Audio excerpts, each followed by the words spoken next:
City Council, City of Rialto, acting successor agency to the redevelopment agency, the Rialto Utilities Authority, the Rialto Housing Authority is now in session. Will the clerk call the roll call?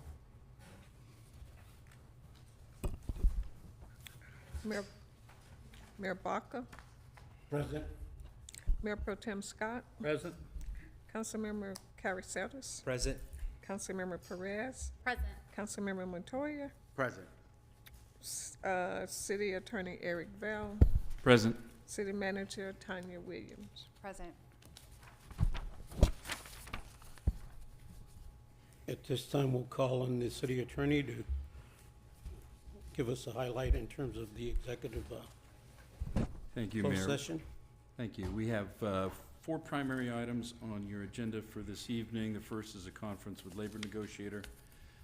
Your second is a conference with legal counsel with regard to 3 items of existing litigation.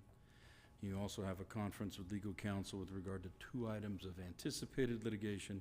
And then you have the public employee performance evaluation with regard to the city attorney. That's all on our agenda tonight. There are no members of the public present for comment. Seeing that there's no one from the public willing to make comments at this point, do I hear a motion to So moved. close? Motion's been made by Carla Second. Perez, seconded by Edward Montoya. All those in favor signify by saying aye. Aye. Those opposed, hearing none, we'll go into closed session.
rodeo for the little ones. They can go up a little obstacle course, learn about bike safety. We have a ride out scheduled at noon. We also have a vintage BMX bike show. So basically these are bikes from the old school period, 50s, 60s, primarily 80s, that'll be on display, and we're gonna have a competition for that. If you wanna test ride an electric bike, you can do that. And we also have a freestyle show. These are guys that are like almost like Olympic level athletes from the X Games. They'll be putting on a show for us here shortly. And that's kind of what it's all about, a little something for everybody. Rialto's youth was a large part of the event. From all ages, from young children just learning to ride to more experienced, but the focus remained on safety. We are teaching kids bike safety and getting the community out to just have a good time for a common cause. You know, it brings awareness on bicycle safety, brings the community out, they learn a lot, and hopefully they practice safety when they're out in the community with their bicycles. You know, we have an opportunity to learn, and one of the things that they should know that that a lot of us didn't know, you can't ride your bike on the sidewalk. I think the physical activity that a lot of the kids will do in riding the bike is great. I mean, if we're talking about obesity, well, this is one way you can say, I'm going to work out, ride my bike, and enjoy it. I have a bike, I ride my bike too as well. I should ride it more often, but I think it's very healthy and it's very good when my wife and I go out and ride the bike. The Rialto City Clerk's Office partnered with local organizations such as the Rialto Police and Fire Unions, service clubs, and city council members to donate numerous new bikes to Rialto's youth. My favorite thing about coming to events is seeing the smiles that are created, the togetherness that comes out of events like this. I love to meet the community members. You know, sometimes we're out at the meetings or, you know, we're at some of the functions and we don't really get to engage as much as we'd like to. So being out at these events, we get to engage with the community, hear their, you know, thoughts and their concerns.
The City of Rialto's upgraded permitting center is a seamless, user-friendly experience for permit applications, business license requests, and secure online payments. Designed for efficiency, transparency, and convenience, this platform is built to service residents, contractors, and city staff alike. Everything you need all in one place. Check out this introduction video to the new online permit center coming June 2nd. Welcome to Civic Access, the online customer access portal for the City of Rialto. This introduction will navigate you through the various online services and functions offered by the City of Rialto. As a guest visiting the site, you will be able to pay invoices, search for records, and view scheduled inspections. If you are a registered user, you will have access to see more information about your applications and records, and even apply for certain development applications. To log in, click Login or Register in the top right corner of the page, or with the tile in the center of the screen. If you have not registered for Civic Access, please create an account prior to logging in. After successfully logging in, you will see additional tabs and functionality. The first tab is the Home page. This will bring you back to the main page again from wherever you are in the website. The next tab is the Apply tab. This is where you can apply for available online permit, plan, and business license applications. After clicking Apply, you will be automatically redirected to the city's decision engine, which is a guided application to help you find the correct permit, plan, or business license application to apply for. The next tab is the Dashboard. In the dashboard, you will be able to see the progress of your permit and plan applications that you've submitted to the city. You will also be able to view all of your inspections and their associated statuses. Your dashboard will also show your open invoices. You can make payments by adding them to your cart and making a payment with a credit card. If you have business licenses with the city, they will be listed at the bottom of the dashboard screen. My Work is another way to see all of your associated records in a list view. It is sectioned out into permits or plans, inspections, and invoices. If you applied for a permit or plan at City Hall, you should see the record in this screen. If you have difficulty finding a particular record, you are able to filter and sort your records. There is even an option to export your records into a Microsoft Excel file. Providing the correct email address and contact information on your application is essential to being able to see your records in the online portal. Please contact the city if you are not seeing your applications in the online portal. If you want to see scheduled inspections, click on the Today's Inspections tab. If you would like to see upcoming scheduled inspections or past scheduled inspections, simply change your desired date. The Search Records tab allows you to search and view information available for permit, plan, licenses, and inspections records. You can search with record numbers, keywords, or partial descriptions. Click on the record number to see more details of the record. If you cannot locate the record you are looking for, please contact the city. The last tab is the Help tab, which is where you most likely found this video. Along with this introduction video, there will be other instruction videos and help guides available to you. If you need additional assistance, please contact the city. Now that we have gone over all of the menu options, let's quickly go over the 6 tiles that you see on the home page. These offer you another way to quickly navigate the most frequently visited menu areas of Civic Access. This has been your introduction to Civic Access, the one-stop shop for development and permit application needs. If you need any additional assistance or information with Civic Access, please contact the city. Thanks for watching.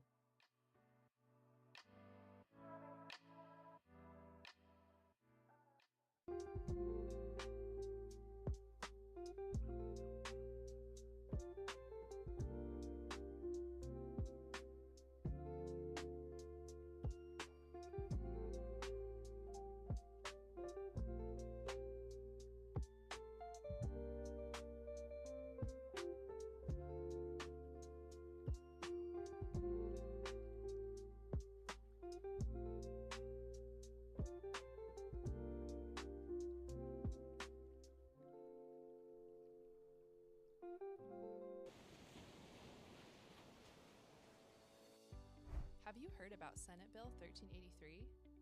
The California Senate passed a law to improve air quality and reduce greenhouse gas emissions.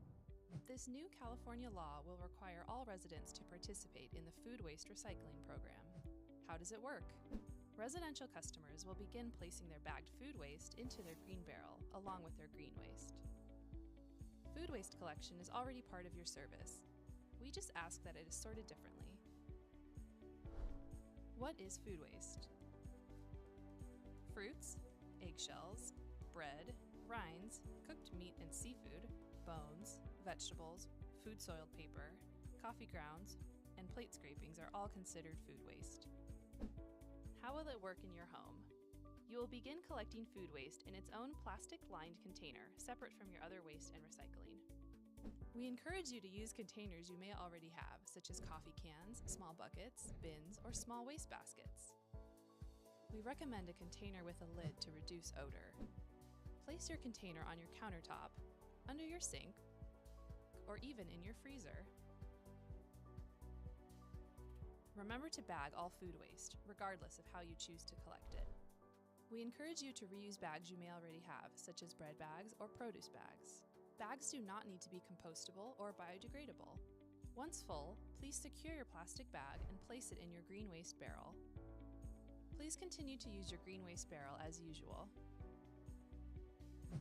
Some items are not acceptable.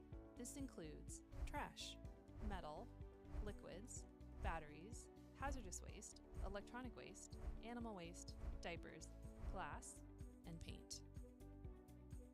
Once collected, your food waste will be sorted and processed for composting at one of our material recovery facilities, where it will be turned into mulch, soil amendments, and landscaping material.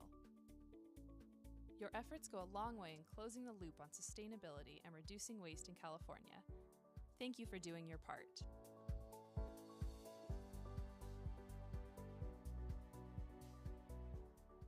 Exciting news for Rialto residents. The City of Rialto has partnered with Rattle Tech to bring you the My Rialto app, available now on Android and iPhone. Need to report an issue like a pothole? Just tap Report Issue, choose Potholes, write a brief description, snap a photo, and the app will automatically fill in the location for you. Want to stay updated? Add your contact info or submit it anonymously. It's that easy. Paying city bills just got easier. The My Rialto app links you to all of the City of Rialto's services right at your fingertips. Looking for information on sandbags, park shelters, or community resources? The City Info section has everything you need, all in one place. And check out our newest feature, QR code scanning. If you see a City of Rialto QR code on city property, like near our beautiful drought-tolerant landscaping, just scan it with your camera or the app to learn more. Your city, your voice, your app. Download the My Rialto app today. You know the Rialto City Clerk's Office provides passport services? Located at 290 West Rialto Avenue, walk-in service is available to the public, Monday through Thursday, from 8 a.m. to 5 p.m. No appointment necessary. Applying for a new passport requires the following. It's important to note each applicant must be present. For children age 15 and under, this includes both parents. Fill out a DS-11 form for each individual. Here's some important notes. You must use black ink and complete the designated boxes only. Note that DS-11 forms are available upon request.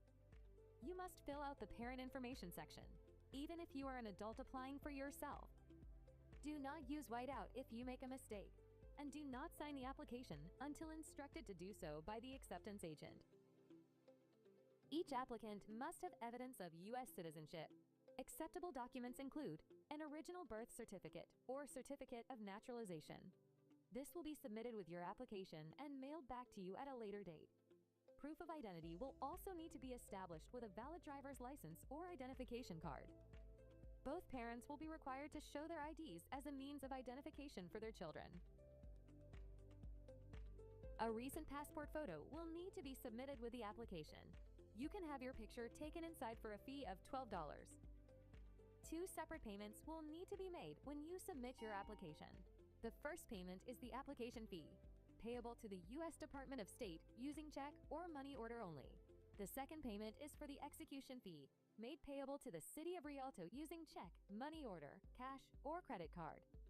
You can find current fees at rialtoca.gov by searching for passport services or scanning the QR code for a direct link to the page.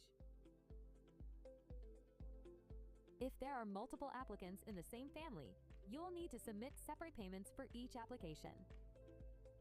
And that's it. You're ready to apply.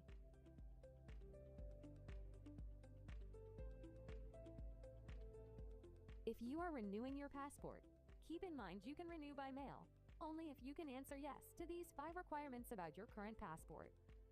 Number 1, you have your passport in your possession to submit with a DS-82 application. Remember, the City Clerk's office can provide you with a form upon request.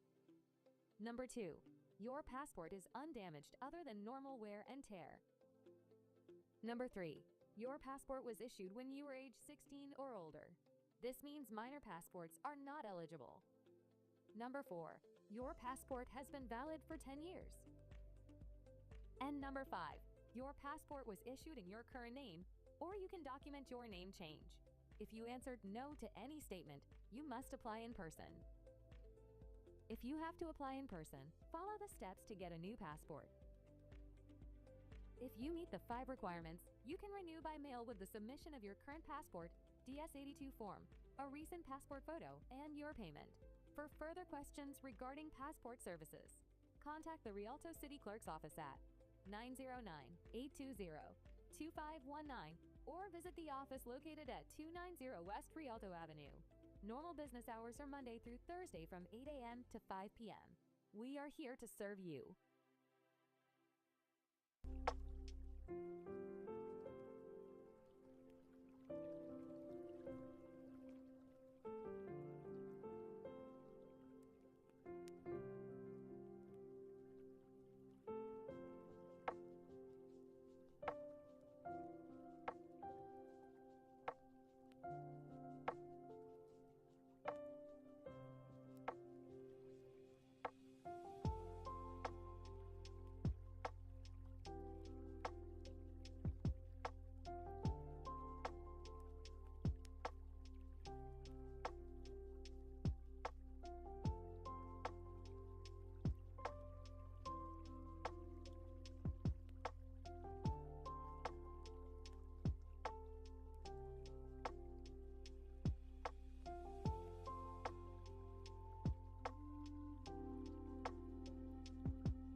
Rialto City Clerk's Office, in partnership with Don's Bikes, hosted the Rialto on Wheels event. Attendees didn't let the wet weather get in the way. It's kind of a celebration for everything that's bicycles. We thought, for our 66th anniversary, we'd do something kind of cool. We partnered with the city and managed to put this whole thing together. So we have a bike rodeo for the little ones. They can go up a little obstacle course, learn about bike safety. We have a ride out scheduled at noon. We also have a vintage BMX bike show. So basically, these are bikes from the old school period, 50s, 60s, primarily 80s. That'll be on display, and we're going to have a competition for that. If you want to test ride an electric bike, you can do that. And we also have a freestyle show. These are guys that are almost like Olympic level athletes from the X Games. They'll be putting on a show for us here shortly. And that's kind of what it's all about, a little something for everybody. Rialto's youth was a large part of the event. From all ages, from young children just learning to ride to more experienced, but the focus remained on safety. We are teaching kids bike safety and getting the community out to just have a good time for a common cause. It brings awareness on bicycle safety, brings the community out, they learn a lot, and hopefully they practice safety when they're out in the community with their bicycles. We have an opportunity to learn, and one of the things that they should know that that a lot of us didn't know, you can't ride your bike on the sidewalk. I think the physical activity that a lot of the kids will do in riding the bike is great. I mean, if we're talking about obesity, well, this is one way you can say, I'm going to work out, ride my bike, and enjoy it. I have a bike. I ride my bike, too, as well. I should ride it more often. But I think it's very healthy and it's very good when my wife and I go out and ride the bike. The Rialto City Clerk's Office partnered with local organizations such as the Rialto Police and Fire Unions, service clubs, and city council members to donate numerous new bikes to Rialto's youth. My favorite thing about coming to events is seeing the smiles that are created, the togetherness that comes out of events like this. I love to meet the community members. Sometimes we're out at the meetings or, we're at some of the functions and we don't really get to engage as much as we'd like to. So being out at these events, we get to engage with the community, hear their, thoughts and their concerns.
earth shakes, the ground moves, and things start to fall, you'll ask yourself, how prepared or unprepared are you?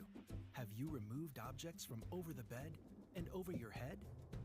Anchored your possessions securely to the wall. It won't be a pain, and you're not doing it in vain. Are your emergency kits packed? What about your family, your friends? Do they know what to do, how to get in touch, and where to meet? Do you know how to drop, cover, and hold on, covering your head and neck? What if you're outside? Or in a car?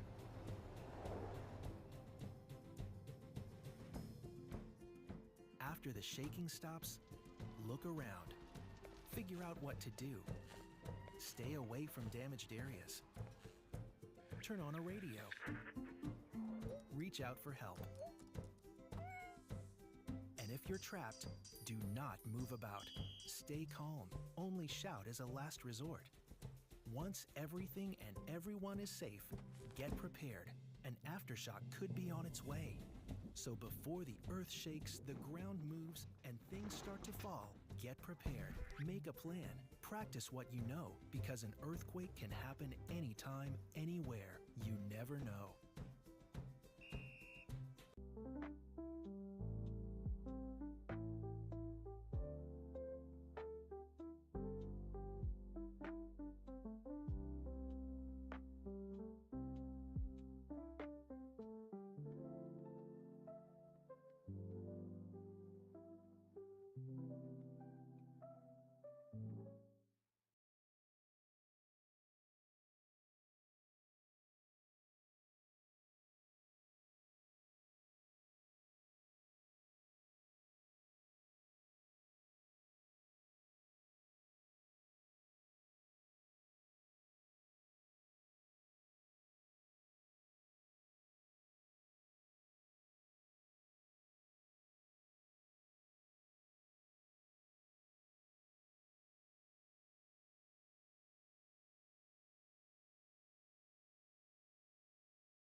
The meeting will come to order. The City Council, City of Rialto, the acting successor agency to the redevelopment agency, the Rialto Utilities Authority, and the Rialto Housing Authority is now in session. Will the clerk call the roll call?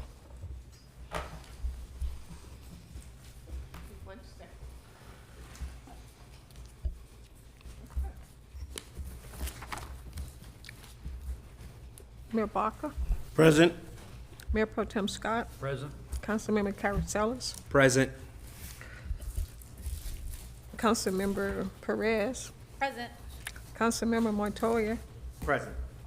City Treasurer Ed Correa, City Attorney Eric Bell, Present. City Manager Tanya Williams. Present.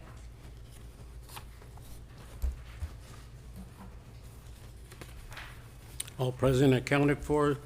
So at this time, what we'll do is stand up for the Pledge of Allegiance that will be led by myself. So if everybody would put your hands over your right heart, and we begin.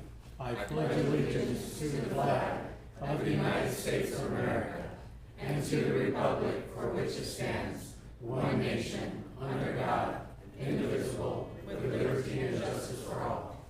If you would remain standing, we'll have the invocation by Pastor David Gall of Sunrise. Let us pray. Heavenly Father, you are a refuge and strength and an ever-present help in trouble. Therefore, we will not fear. Heavenly Father, you also tell us to be still and know that you are God. So, Lord, as we gather our thoughts, we pray for peace. We pray for wisdom globally, internationally, nationally, in community, in this city. We thank you for each person here. Give wisdom to this council and all leaders as they seek to govern. Help them to do it for all people fairly. And Lord, we pray that communication would be pleasing to you tonight. Pray for safety and protection, and may this have great impact for you and for the betterment of all people. We ask in Jesus' name, amen. Amen. Next, we'll have the city attorney report on closed session. Thank you, Mayor. The City Council had 4 primary items on their closed session agenda. We made it to 3. The first was a conference with your labor negotiator.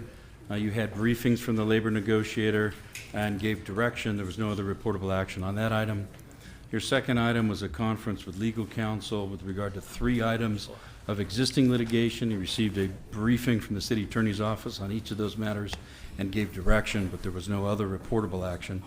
Your third item was a conference with legal counsel with regard to 2 items of anticipated litigation. You also received a briefing from city attorney's office on those items and gave direction, no other reportable action.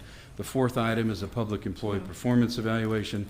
We ran out of time before we got to that item. That item will be carried over until the end of your regular meeting this evening. What we'll do then is we'll carry that over to the July 22nd meeting, if it's okay, with the rest of the council members. Is that okay? Yes. It's an agreement, so we'll do Second meeting of July, in July? July 22nd. Thank you, sir.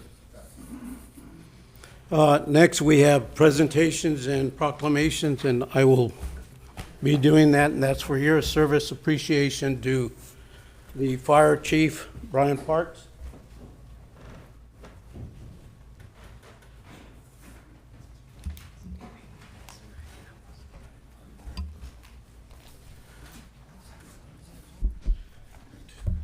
A lot of you may not know that we have our fire chief that will be retiring and will be going on to other pastors. And July the 10th will be the last day that he will be serving us here in the city of Rialto.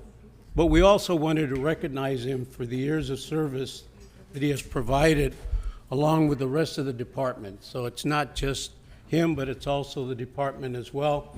And you see a lot of his colleagues that are out here in the back. So I'll start by reading the proclamation that we have, and it just says, in recognition and appreciation of 27 years of dedication, exploratory service to the Rialto Fire Department. Your unwavering commitment, courage, and leadership have made a lasting impact on the safety and well-being of our community. Thank you for your service, sacrifice, and integrity, and it's signed by all the members of the council. And I'll read their names here. Mayor Pro Tem Ed Scott, Andy Caraceres, council member, Carla Perez, council member, and Edward Montoya, city council member. And then, of course, we probably would have had all the city managers sign it, the city treasurer sign it, the city clerk would have signed it, but that's all the names that were allowed to put on this certificate. But I also like to say on a personal basis is that I've got to know the chief for some time. Even before I became a city council member, he was quite active in the community. And that's something that I think it's very important when you see the fire chief that is visible in our community, participating in many of the events that are going on in our community. And the department has been there for almost every one of the activities that have been provided by Parks and Recreation in the city of Rialto and the clerk's office as well. You've always been there, Ryan. We hate to lose you. We wish you had not retired from the city of Rialto, but would have continued your service here. But we understand that a time in life that we all need to move on. And you chose in this time to move on for the good of himself, the good of his family, and the good of his future too as well. And we have to respect that. So with that, it is my honor to present you with this proclamation and recognizing your 27 years of service as City of Rialto. Thank you, and God bless you and everything that you do in the future.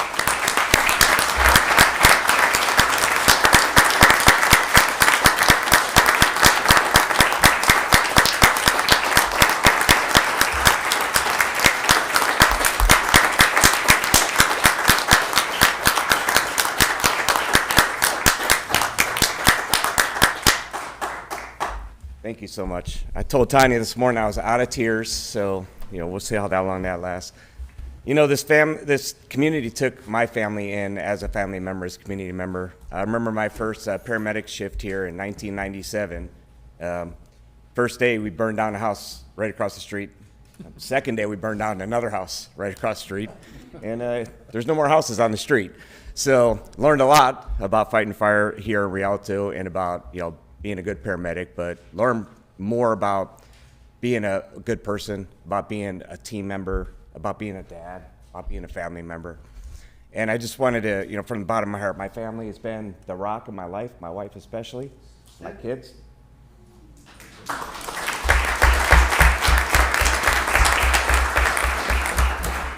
And I've had the most amazing men and women you could ever ask to work for, not just in the fire department, but our brothers in blue across the way. Thank you, Chief Kling, Captain Adams, and all the members of the Rialto Police Department, and especially my other family, the Rialto Fire Department.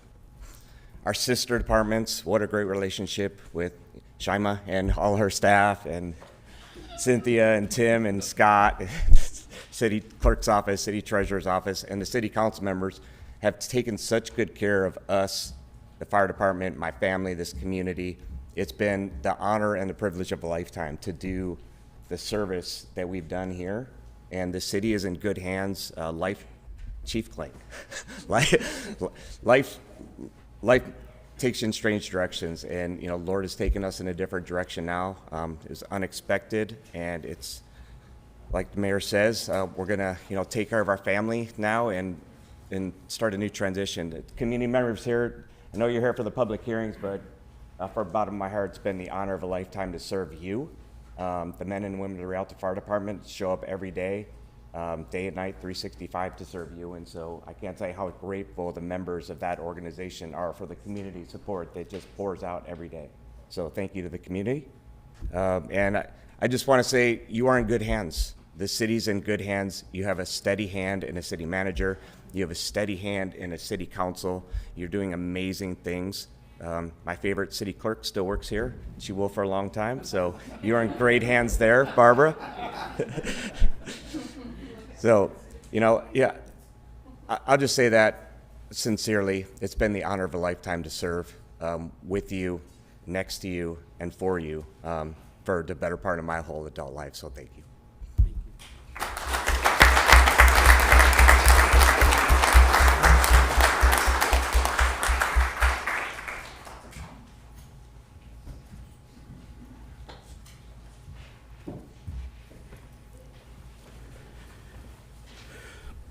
Now we'll move on to oral communications. Are there any oral communications?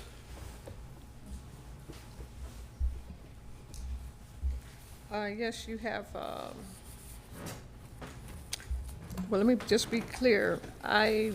Because they didn't put tabs on here, I'm assuming that they fill out, and you can help me, crowd, you fill out oral communication to speak. I'm assuming it's under tab 2 for the CGB, because no one put it on there, I'm assuming. So then that means we have 2 oral communications. So you would like for me to call those 2? Yes, please. Are they under? No, I'll call them. So that's Bailey. We have Mr. Marco.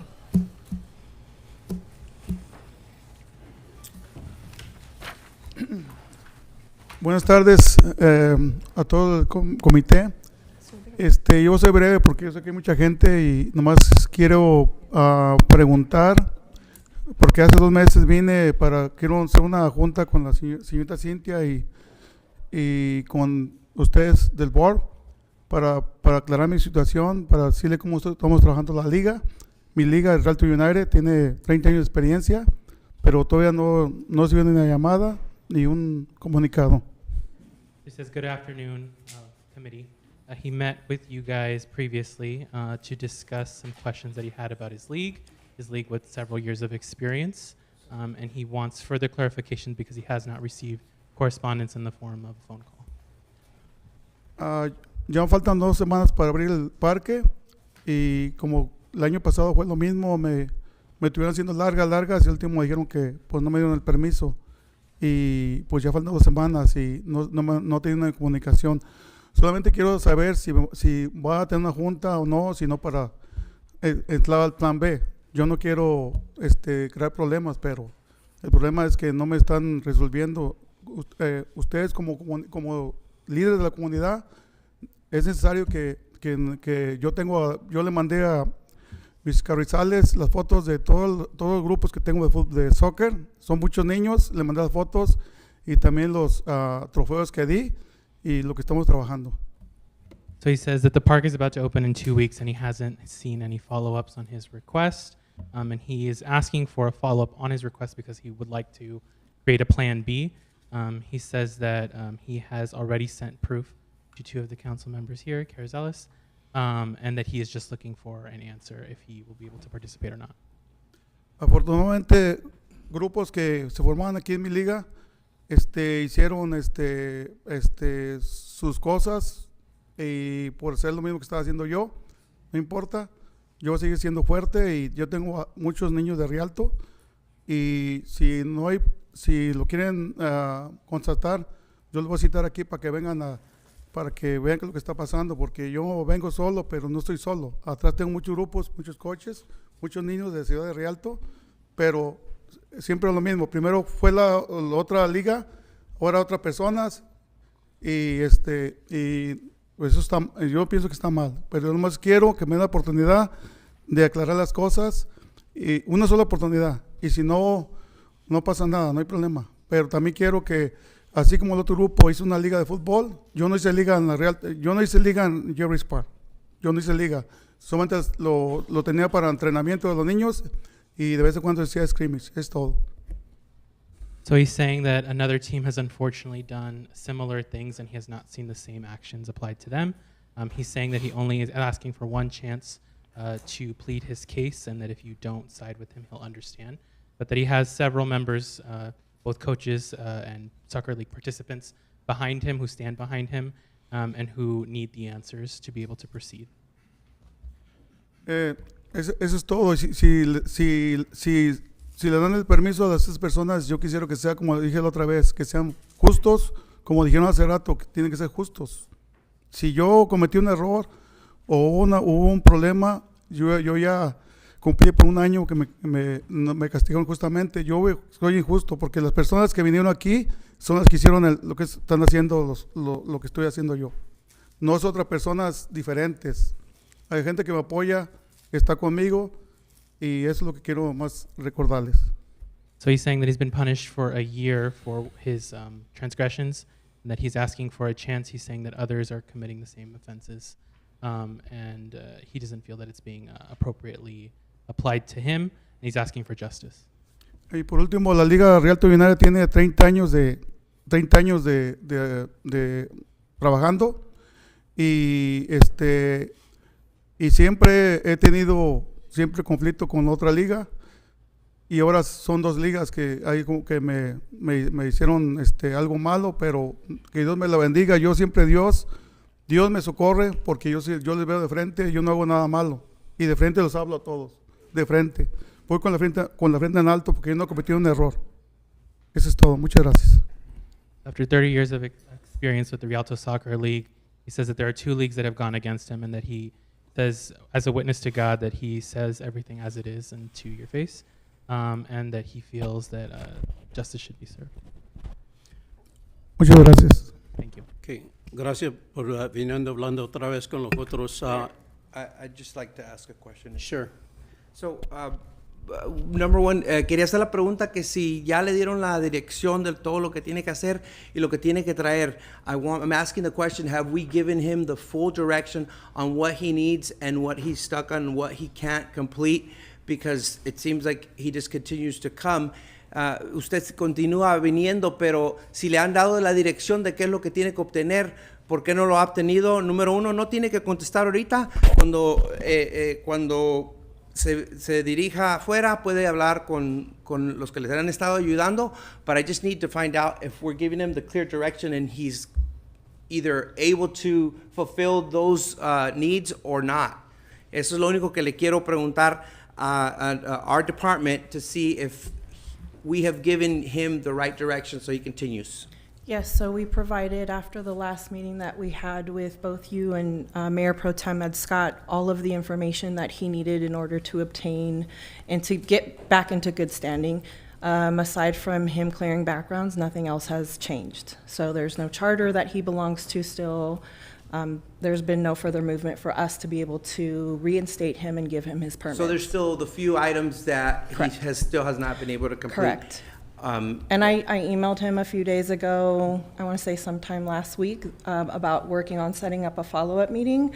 I sent the email both in English and in Spanish. I haven't heard a response from him, but I did send something out. So, cuando tuvimos la junta con el consejero Mayor Pro Tem Ed Scott y yo, le dieron una lista de cosas que necesitaba. Si no ha podido recaudar todos esos requisitos, usted sigue viniendo, pero sin terminar la lista de requisitos. Yo les comenté hace un mes o cada vez que vengan, un requisito no lo voy a tener, y les quiero explicar por qué. Porque la liga es una liga que yo estoy registrado por San Bernardino, yo tengo todos mis requisitos, excepto yo no me puedo afiliar a una asociación. Es que están confundidos, es lo que yo quiero aclarar. Solamente eso quiero aclarar. Deme la oportunidad de declarar las cosas. Yo no puedo tener y eso me está bloqueando a ella, porque no tengo, y ahí no me voy a atender nunca porque me tiene bloqueado y me va a bloquear, y eso es la excusa. Mayor, I just want to remind everybody that you can ask questions in public comment, but we don't want this to be a debate. Yeah. That's why I told him that he could direct himself. But at this point, he's come here about 3 times, and I want to make sure that we're helping him. I want to make sure that we're giving him the clear direction. That's why I asked the question, and he's saying that there's something he can't clear up. Because we can't have him, I mean, he could come as many times as he wants. We'd be glad to listen to you. Nos da gusto estar aquí ayudante, pero al mismo tiempo tienes que dirigirte con alguien, y si es un requisito que no puedes cumplir, entonces tenemos que mover a la siguiente fase. I think also our Parks and Recreation Director said that she has sent out a memo indicating that she's willing to meet, but he has not responded. And he asked at the beginning that he'd want to have a meeting, so if we can just coordinate that meeting and straighten out what he needs to comply with, and then we move forward from there. So, gracias por venir. Ok, disculpe, solamente un segundo. Ok, espero, vuelvo a repetir, si quiero que el otro grupo también le pida los mismos requisitos que yo, eso es todo lo que pido también. As he's just asking that this other group have the same requirements. Thank you. Gracias. Our next speaker is Star Thomas.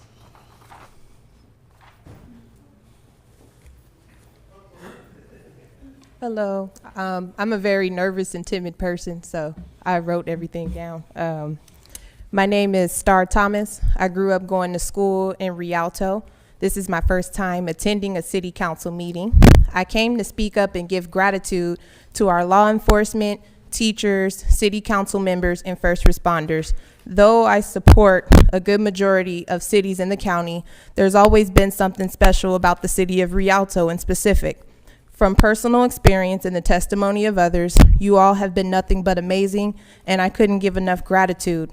I want to become familiar with the Rialto City Council, as I am a nonprofit founder serving the county of San Bernardino. I'm a humanitarian at heart and a mental health advocate, and aim to help those in need to reach their goals. I plan to encourage more community gardens and mental health programs for kids and adults in the county of San Bernardino. Thank you again for all of your hard work and your time. And that's all. Thank you.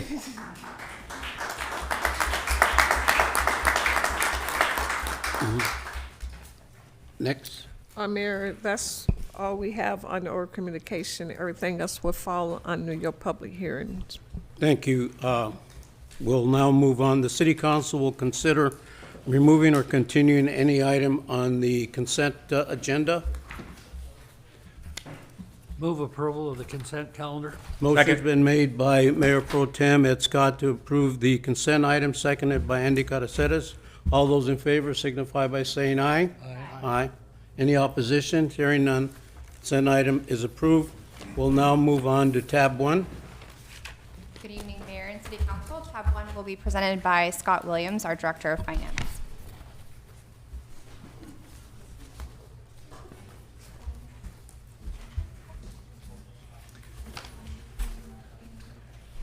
Yes, good evening, Honorable Mayor, Mayor Pro Tem, members of the City Council. Thank you for the opportunity to present for the Council's review, consideration, discussion, and ultimately direction, the fiscal year 2025-2026 annual operating budget for the upcoming fiscal year.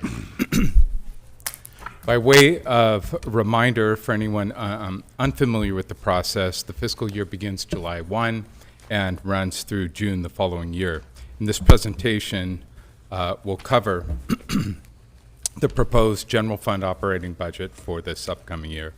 And before we get started, I do want to mention we have staff here with me this evening, so available to answer detailed questions of the council, but also want to say thank you to the finance team, as well as my cohort departments, everybody who contributed to this. This is a months-long process that, as staff report mentioned, began last March, as well as the direction of the council and city manager.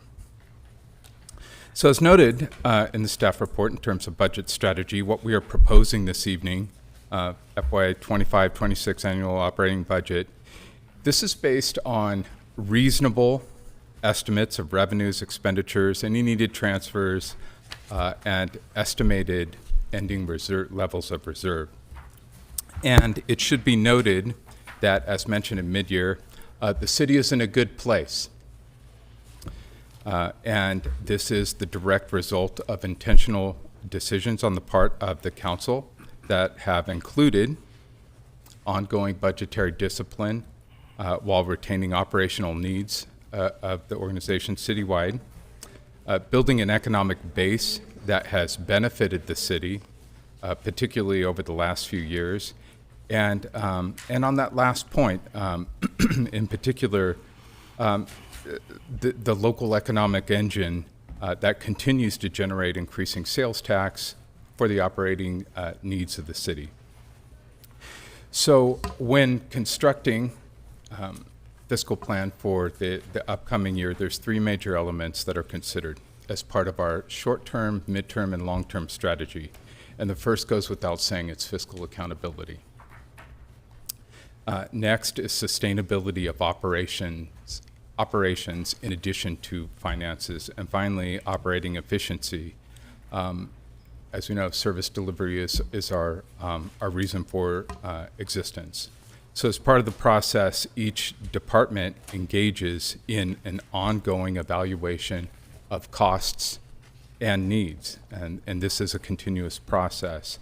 And this includes things like contract services, maintenance, and operations of all activities. So this strategy is both for organizational operations as well as fiscal responsibility. So in short, the budget presented per the council and city manager direction, it's structurally balanced. That is to say that ongoing and continuous expenditures are met by ongoing and continuous revenues in the general fund. Our agenda this evening will, of course, have general fund overview, status of the most recent audited financial results for fund balance and our estimated fund balance as we move forward in the next fiscal year. We'll look at the balances over the last 3 years as well. We'll take a look at general fund revenue and resources for the upcoming fiscal year, major revenue sources and the distribution of those, and the same thing for department, for general fund expenses citywide, salary and benefits, maintenance and operations, and the distribution of those. And then finally, the last couple of slides will finish up with department staffing requests, and then finally with discussion and direction from the council. So in the following slides, we'll walk through some data tables now. So there's a lot on this slide, but this table gives a snapshot of the unrestricted general fund balance and in the year-over-year activity for over 3 years. So in the center column, we have the most recent audited fund balance. So the audit is complete. We actually expect the issued audited financials from the firm this week. And we have what is referred to as a roll forward, which shows a beginning balance in the current fiscal year of $72.24 million. And the estimates are based on operating results, both revenues and expenditures, as well as a transfer out that we discussed at mid-year that occurred during this fiscal year. So there's two items in particular. We have a loan repayment to RUA in the amount of $30 million. And what we're explaining here is how we went from this number to this number, how we roll forward at the beginning of this budget year with $42 million rather than the $72 million. So the primary difference was that repayment to RUA in the amount of $30 million last July, as well as 4.7 transferred to capital improvements. So given this activity, we begin our fiscal year with an estimated fund balance of 42.2. It's noted on the slide.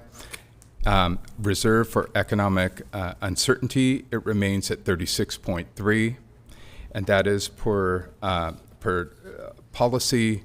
As noted on the slide, it is 30% of the prior fiscal year's actual expenses. So that's a minimum.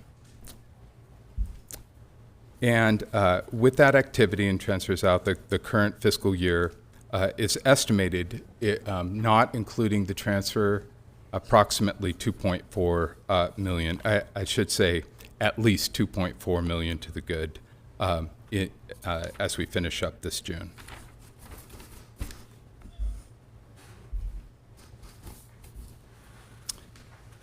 So the table and graphic represent general fund revenue by major category. So for fiscal year 2025-26, the revenues are estimated at just shy of 165 million. The table on the left here lists by major category. And as we briefly discussed at mid-year, there's many subcategories to this, but these are what we call the roll-ups. The estimates here, they align with our most recent audited financial results. So where you see a difference year over year, that is what those reflect. And our top three, very importantly, property tax, utility users tax, and sales tax. Those three represent 75% of our of the city's general fund revenues. And our estimated areas of increase are in property tax, as we are still building. Even though real estate is slow, we're still building, and homes are still selling here in the city. So that increases over the ordinary tax increment.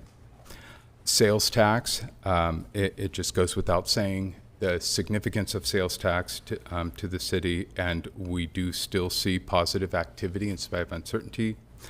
And revenues, a couple of other categories, revenues from other agencies. And then two, the use of money and property, and this actually represents investment portfolio anticipated performance based on sustained increases both in short and midterm interest rates. So that's a positive, and it was just budgeted just a little light last year in that category. So the same data is here on the right, and it just shows the distribution, and again, just underscores the significance and the importance of sales tax to the city and its operations.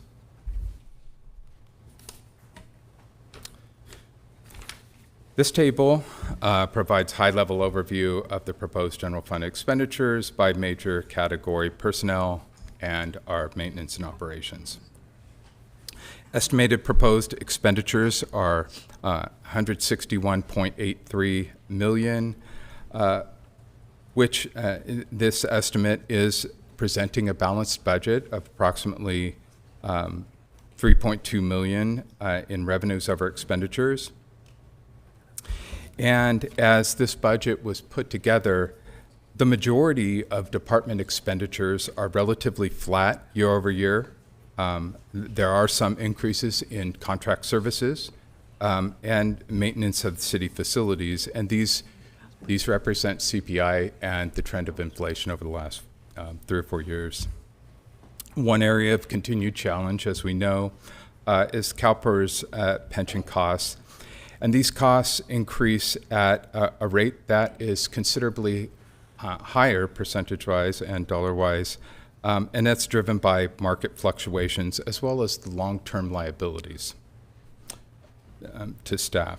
So reflecting just in this upcoming year, for instance, we have the impacts of the 2021-22 year when the fund experienced investment loss that year. So it's always at least 2 years behind. So we've pretty much forgotten about it by the time the impact hits us, and that is the current year. And that's that is a lot of the variance that you see in year over year in that category. Again, the distribution shows that operating expenditures are staffing at 68% and maintenance and operation at 32%. This is consistent with past years in the city and its service delivery to the community. So as noted in the staff report, in addition to this fiscal year 25-26 budget, there are proposed new staff budgets, positions, that are outlined in the tables on the next 2 slides. These recommendations are partially based on feedback from recent feedback, as well as some of the budget briefings. And the total general fund cost for the proposed positions is just under 2.5 million. And and those are not included in the proposed general fund budget. So should the council approve all the positions, the general fund budget would remain balanced with an anticipated surplus of just over $500,000, down from the estimated $3 million.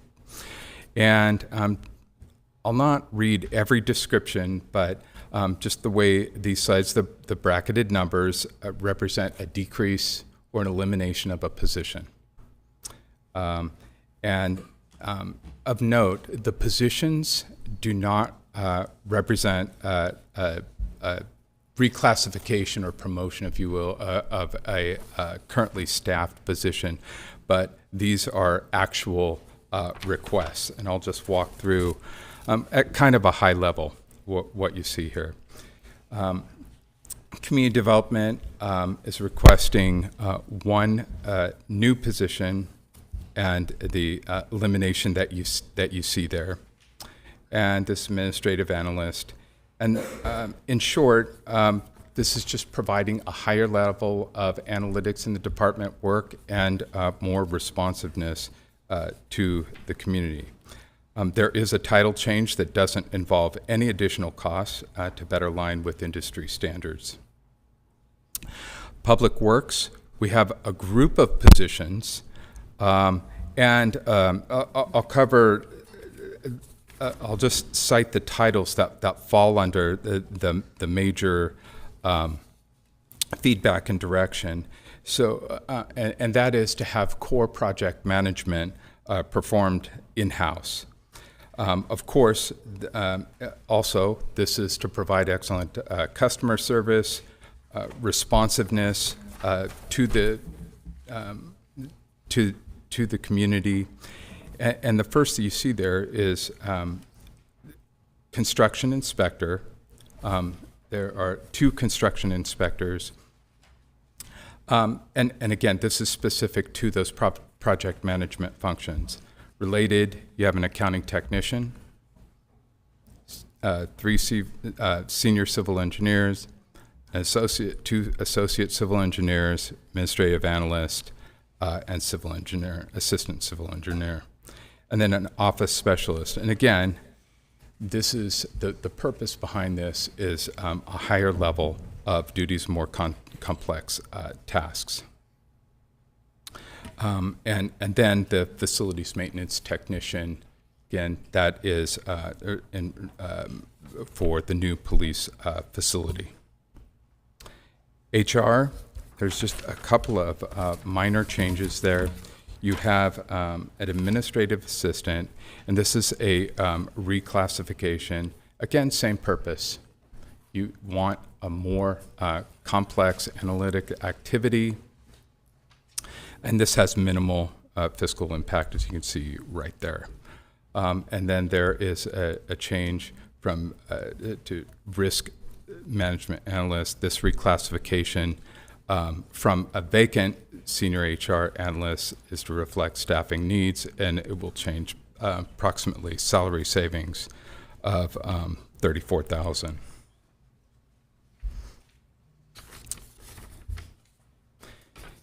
Now, in PD, we have a group of operational staffing that is meant to align with the needs that come alongside the new facility.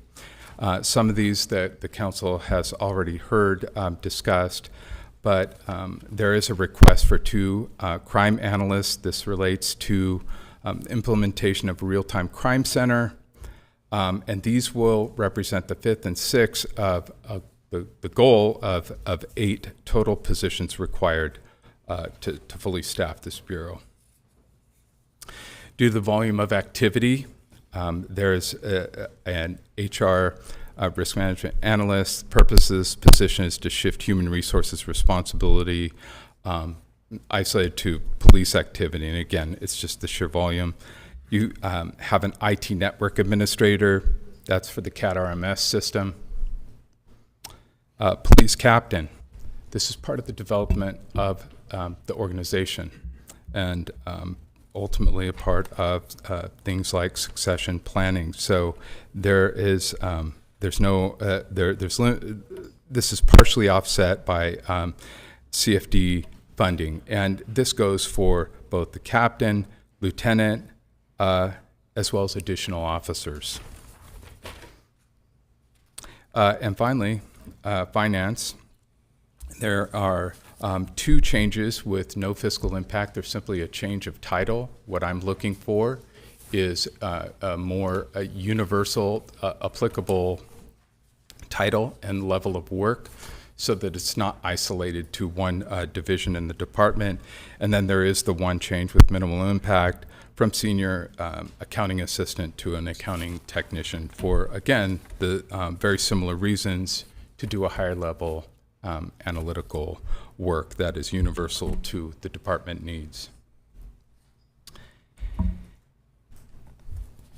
From here, the fiscal year 2024 audit is complete. We got word from the auditors this week, long last, to hopefully expect the issued financial statements, get that pushed over the line this week, and so that will be on a future staff report.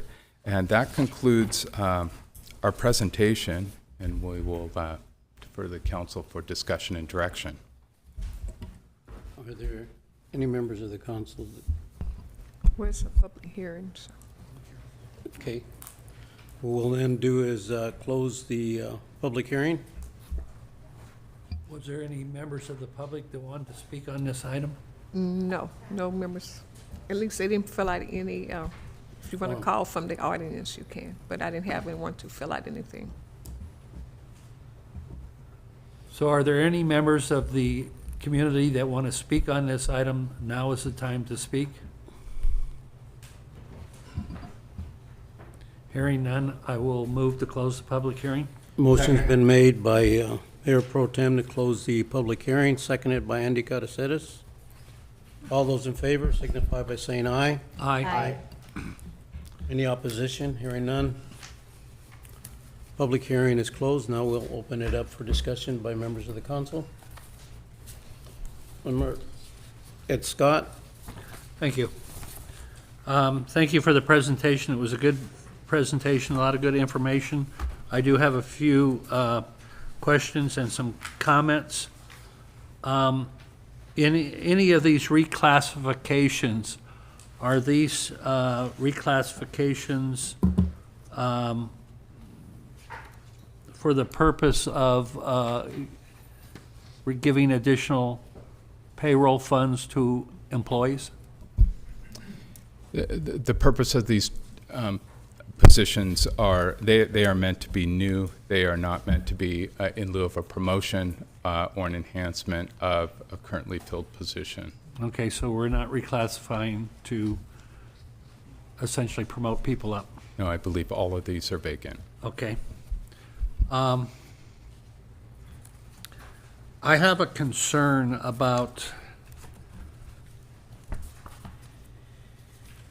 the direction the city of Rialto's headed in, and the fact that we continue to hire on additional management, we continue to grow personnel, we continue to spend money on maintenance and operations at a very high rate, and yet we don't know the certainty of the economic situation of either this city, the state, or this country. And I will give you an example of the Los Angeles city of Los Angeles. Today they announced 614 layoffs. A large number of those were unsworn police employees, 41 sworn firefighters, and a number of other employees. So they're clearly starting to see economic uncertainty. We don't seem to see that in this city, mostly because we've had a windfall in sales tax. But I want to caution the management of this city. That may not last forever. Restaurants are already down about 20–30%, and the economy is starting to fall, and we need to pay attention to that. I was in this city in 2008 when the economy crashed and we almost went into bankruptcy. And if it weren't for a good council and some good staff members, we would have never survived it. So I'm concerned that we need to start being cautious and start watching what we're doing.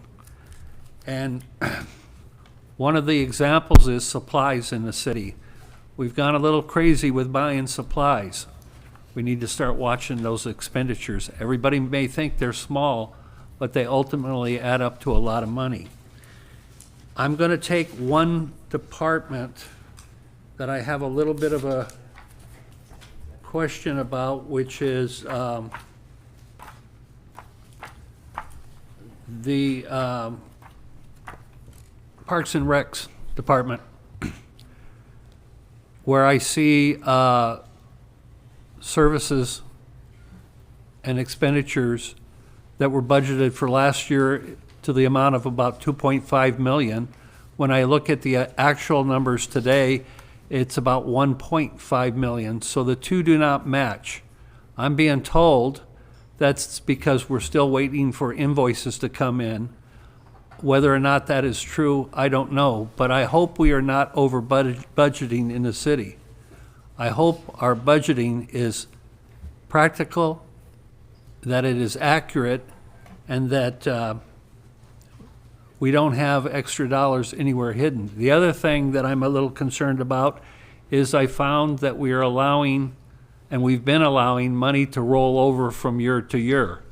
The city council about 8 years ago put a stop to that, yet it has continued to go on. And if we move forward with this item tonight, I will ask that there be a condition that the rollover of funds in departments from year to year be immediately stopped and not be allowed.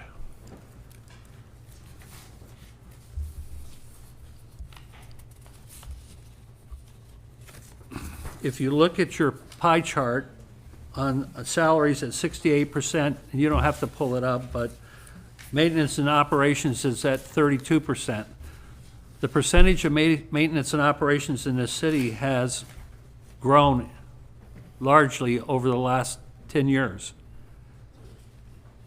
We need to start budgeting in this city. When we build something or do a project, there's always a cost of maintenance and operations related to that project, yet the council's never told what that cost is. That needs to be a requirement in this city. We need to know what those numbers are, and we need to make sure that we put this under control and that it stops growing at the rate that it is growing. If you look at the budget for the city, expenditures by department, in the year 22-23, it was $101,367,000, $300,067,833. Your proposed budget is $161,830,400. That's an increase of $61 million. That is very concerning. And while we may look good today, we may not be in that same situation a year from now. So I think it's time to start paying attention to what's going on. If you look at the sales tax number, we have increased sales tax hugely over the last 5 years, correct? In fact, we've gone from about 10 million, I think, to 60 million. Would that be accurate?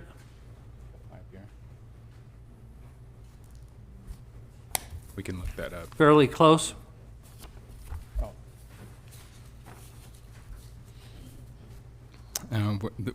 Whoops. It's missing the, we're missing the look back, I'm sorry. But I'm yes, sorry? It has grown significantly. It's fairly close. And I may be off a little bit on the years.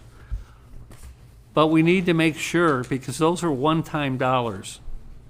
They're not necessarily reoccurring dollars, and we need to make sure that those dollars continue to come into the city and we work to keep our businesses alive and thriving in the city. But again, I'm concerned that we've spent money as it's come in versus saving money. Additionally, the city should be proud that we came from the very bottom of sales tax generators in this county to the top 3. I believe only Rancho Cucamonga and Ontario are ahead of us, correct? So we should be. Now just Ontario. Just Ontario. So we should be very proud of that, and it's something to be proud of. But let's not lose sight of the fact that sales tax can go away, and easily go away. So I'm just cautioning everybody to start paying attention to what's really going on, and not think that we just have a windfall of money to be buying and doing whatever we want to do. I think some of the other council members may want to talk about special events tonight. I'm not sure. I want to address the fire department. You pulled out of the draft document the positions in the fire department, and I think that decision was made because there'll be a new fire chief coming in, and we wanted he or her to be able to look at those positions and make the decision about the necessity of the positions. Is that correct? Yes, and we can bring them back at the appropriate time. Okay. The other thing that I want to mention, I talked to the city manager about that today, is the utilities. I believe we need to make some changes in the utilities. We should have a finance person in utilities. We do not have one now. It's a big budget. Nobody's watching the dollars, and nobody's comparing it with projects like Mr. Sullivan's finance person does in Public Works. So we need a similar individual in the Utilities Commission. So I hope, or in the utilities, I hope the council will be open to look at that sooner than later, maybe in the next couple of months. And my last comment is about mid-year. We need to do mid-year in December, not March, not in April. We need to do it in December so that we can make any kind of adjustments based on the economy that are necessary. That's noted, and we will bring it in December. Okay, thank you. And that's all I have for you. Okay, Andy Calaceres? Thank you. First of all, thanks for the great presentation. I've been here many years, and this is the first time that it really has this much detail, and that it's well illustrated in terms of having transparency and also having a presentation that most of us could follow, and that our community could follow as well. Some of my concerns are similar to Mayor Pro Tem Scott, with the uncertainty of our economy and our small business community, and considering 36.6% is sales tax. I'm concerned that that number won't be here next year, and that we continue to spend with looking at these numbers. So I really want to make sure that we look at every department, and we look at everything that we are allocating here, and that we're as conservative as possible. I love the fact that we're able to provide a lot of events here for the city, and our Parks and Recs does a fantastic job with all the events. I'm just concerned that maybe we could scale back some of them so that we continue to do our core events, like our 4th of July, the police one, all the main events that we have, that we stay solid on them. But if there's an opportunity to start looking at some of the events that we're doing at the parks and stuff for future, let's start looking at how we can maybe scale them back a little bit, just looking at the future and looking at the fact that Amazon being a big contributor of our sales tax, that is also scaling back. And I'm hearing a lot from the business community, the small business community, about the sales going down, and also looking at some of the national issues that are going on. A lot of our community is just not going out there and buying. They're staying home. They're just going to the grocery store and staying a little more conservative with their spending. So I'm looking at that and looking at where we are now and where we'll be next year. I want to make sure that we're continue to be very conservative with this budget. And other than that, I think you've done a fantastic job with this presentation and this budget. But those are the areas that I have a little bit of concern in, and I hope that we start looking at them to be able to adjust and course correct here in the next few years. Not few years, now. Thank you. Thank you. Okay. Any other member? If not, I'd like to just say, Scott, you did an excellent job in your presentation. Really appreciate the fact is that you've outlined what our financial budget is and can be in terms of the future. You also send a strong message to us in reference to where we're going to be in terms of the future and what we have to do as well as a city council to make sure that we get the kind of revenue, because our population is also growing and we have a responsibility to that population to provide the services that are needed. That means hiring in the various departments that we need to increase as well, to provide the kind of service or quality of service that we need to provide to our city. So it sends us a message. We have a healthy budget that's here right now. We have a good reserves that are there, but we shouldn't just be complacent with what we have now. We've got to look at how can we increase our revenue in the future, not just in the sales tax, utility tax, or property tax, but looking at how we may attract other businesses that come into the city of Rialto. We understand the economy right now. We don't know where it's at. I can understand why our restaurants are not doing very well. I mean, everybody can look at the news, and you know why. I don't have to spell it out, but people are not going, and that's revenue that we're losing in the area right now. So we've got to look at the overall picture, and I agree with looking at saving money for the future. And in one sense, maybe we're doing that when we look at the rollover of monies that are not there. So that may be monies that we have that we need to come up with and look at where we're at, and that rollover funds that may be there, may be funds that will be there as a savings to us to look at where we are going to be in terms of the future. But I do agree with our Mayor Pro Tem that, concerned with a lot of the rollover monies. In one sense, we may criticize it, but in the other sense, we may say it may be a blessing that we had it. The only thing we need to do is to find out where that money is actually being spent, if it's spent or if it's not spent in those areas, and then make sound decisions that need to be done in that area. So we, as I stated before, we need to be creative. And then last but not least, too, as well as when I look at this budget, I'm okay with it, and I like the fact is that we're moving forward and we're progressive and we've got information. And I do agree with the Mayor Pro Tem is that we should have a mid-year budget, and it should be here in December, and that we should be able to have this so we can evaluate and assess and determine what needs to be done within each and every one of the departments. Do we need to reassess what we've approved right now? Do we need to make changes that need to be done?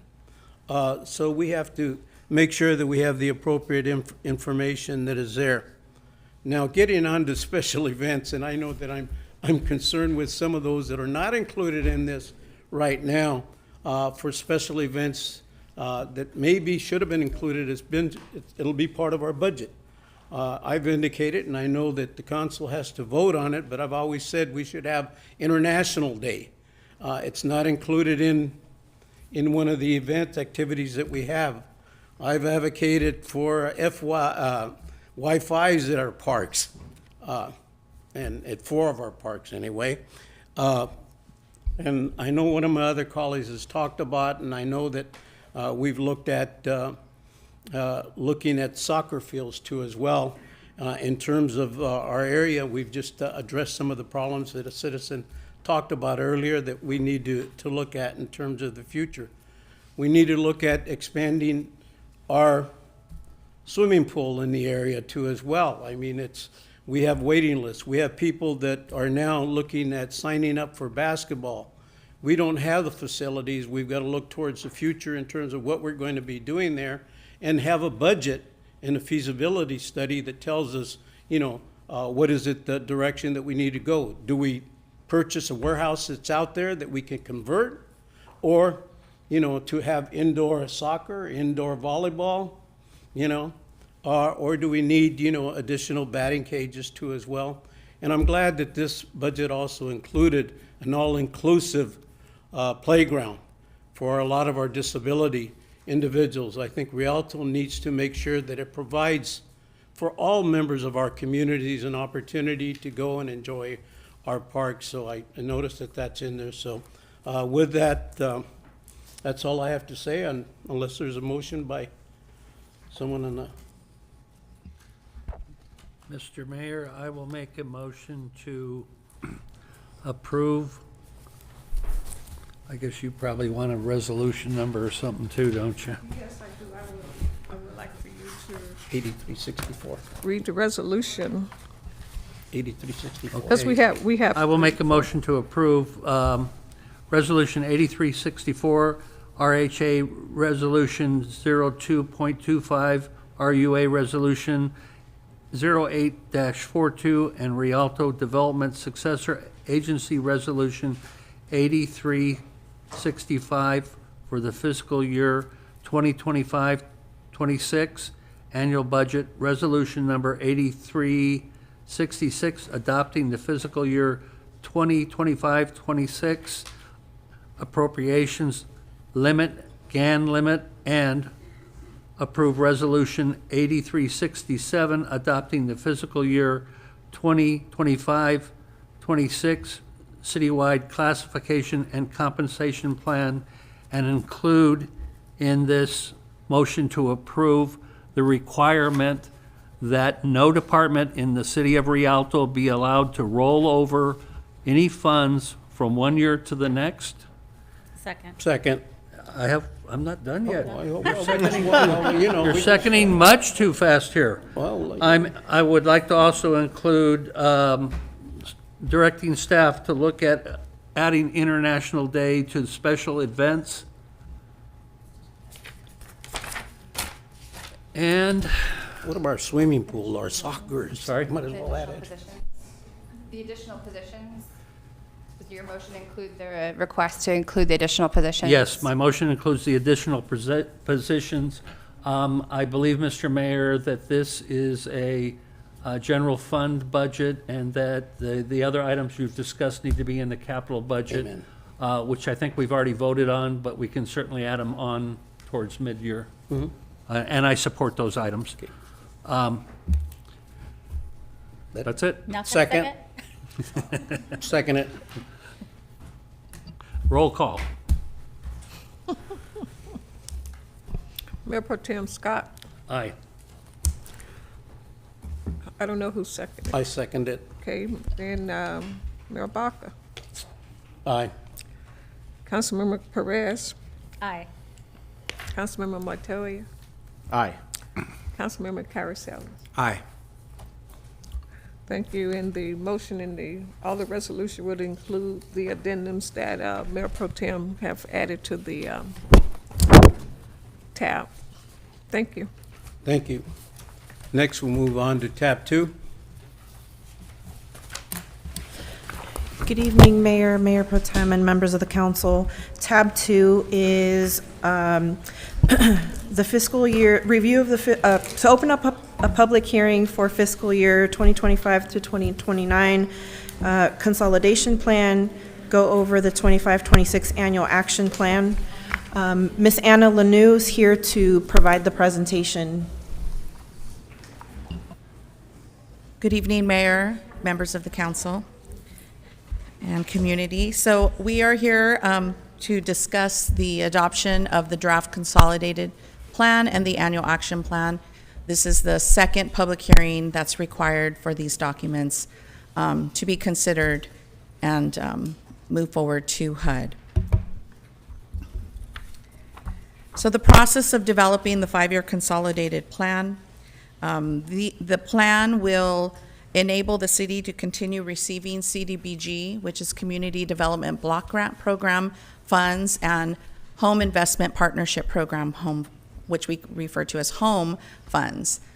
The plan, the consolidated 5-year plan, serves as your official application to HUD for the CDBG and HOME program funds that you receive.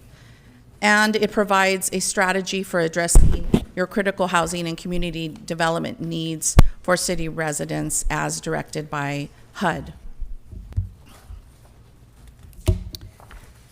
So the consolidated plan has several sections within it. It has a needs assessment, a housing market analysis. It will include your 5-year annual action plans. So in addition to the adoption of the draft 5-year con plan, in addition to adopting that, you'll also include your first year annual action plan for fiscal year 2025 through 2026. It also identifies as part of the plan that there is citizen participation involved, and extensive participation was required. There were surveys, as well as public meetings, public hearings, input from departments and commissions, as well as input and discussion from your nonprofits and other organizations that impact the quality of housing and for low moderate income households. And as mentioned, today's number 2 of the required public hearings. I'd also like to note that in leading up to this meeting, there was also a 30-day comment period whereby the draft comp plan was also posted on the city website along with the annual action plan. So the following goals are what are being proposed for your 5-year consolidated plan period, beginning July 1st, 2025 and ending June 30th of 2030. These will include community facilities and infrastructure improvements, public services for low-income residents, housing preservation, and fair housing services. So what this means is with these goals in place, that all of the activities that you program on an annual basis need to fall within one of these goals. Should the city want to change the goals, it is acceptable to make changes via a substantial amendment to the con plan, and that can be done at any time that the council would request that. So the annual action plan will outline the activities for the upcoming fiscal year, and activities must meet one of the national objectives for CDBG. These are to benefit low and moderate income persons. This is pretty much 100% of where the funds will be programmed. The other 2 is prevent or eliminate slums or blight, and the last is to meet a need having a particular urgency, and those 2 currently do not apply. Home funds are utilized to carry out affordable housing activities that benefit low-income households.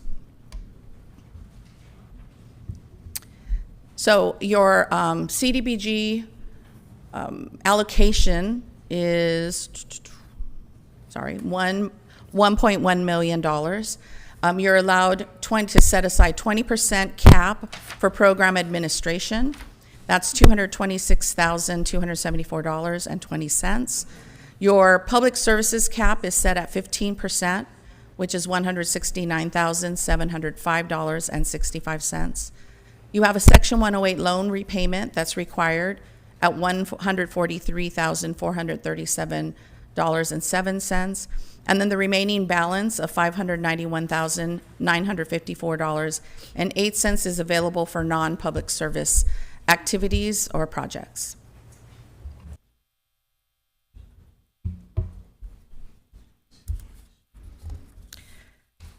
The table is a little small. Let me go to that page.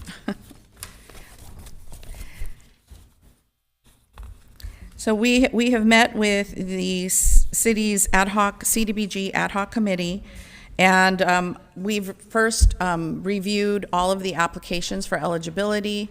We presented those applications. Applicants were allowed to make presentations to the ad hoc, and the following are the recommendations for your fiscal year 25-26. So the 20% cap is split between $191,274 for administration of the program for CDBG, and then the required fair housing support services that the city receives is $35,000. For public services, that 15% cap, the city is proposing, the recommendation is to propose $8,000 for senior mobile recreation, $35,000 for sensory room, $10,000 for Rialto legal empowerment, $21,705 for the Bethune Center, $45,000 for impactful emotional teaching boxing, $5,000 for veterans, $10,000 for the Cedar House outreach services, and $35,065 for the mobile food distribution. That brings the total within the cap of $169,705.65. These requests are different than what was requested. I can go over those amounts if you're interested. They should be included in your packet. For the non-public services, the recommendation is to utilize $246,954.08 for an inclusive playground at Rialto City Park, $200,000 for the annual curb gutter sidewalk project, $145,000 for the mobile home repair program, and the $143,437.07 is listed there for your Section 108 loan, and that takes you through your $735,000. Home funds, the city allocation is $375,252.73 with the that's 10% allocation. That's written inaccurately, apologize. So 10% admin cap is $37,525. Your mandatory CHOTO set aside is 15%. That's $56,287.91. And the remaining balance is requested to be moved to the Residential Rehabilitation Grants Program at an amount of $281,439.55.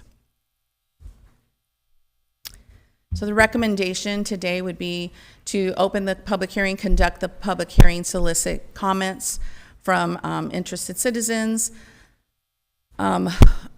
We would receive any changes or recommendations that you would like to discuss. Following that, adopt the resolution, which would include adopting the draft con plan, the draft annual action plan. Also, the analysis of impediments is included as a document that supplements the consolidated plan. And there are minor updates to your citizens' participation plan that bring that up to current language code with HUD. So the resolution would adopt all of those documents. The third would be to authorize the city manager to submit the comp plan and the AAP to HUD. And then lastly, to authorize the city manager or their designee to take all actions required to implement the programs. And I'm available to answer questions. Thank you. This is a public hearing. Do we have any individuals from the public that wish to speak on this item? Yes, you have a bunch of. Okay. You want me to start call? Okay, we have Gwendolyn Hurd Nelson.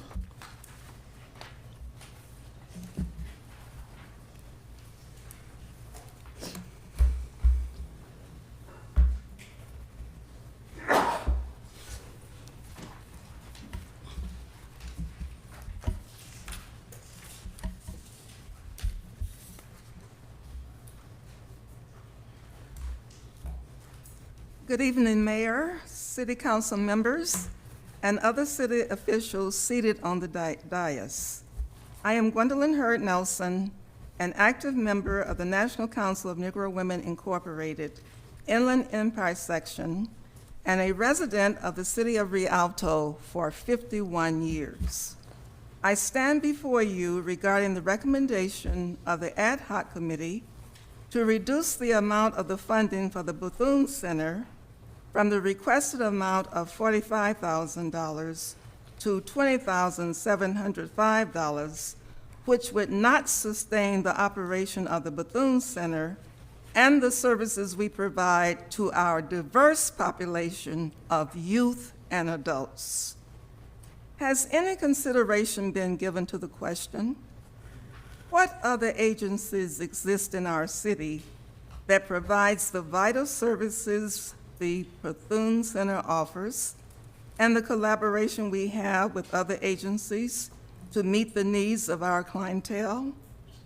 I do not think that this question can be truly answered with, yes, there are other agencies.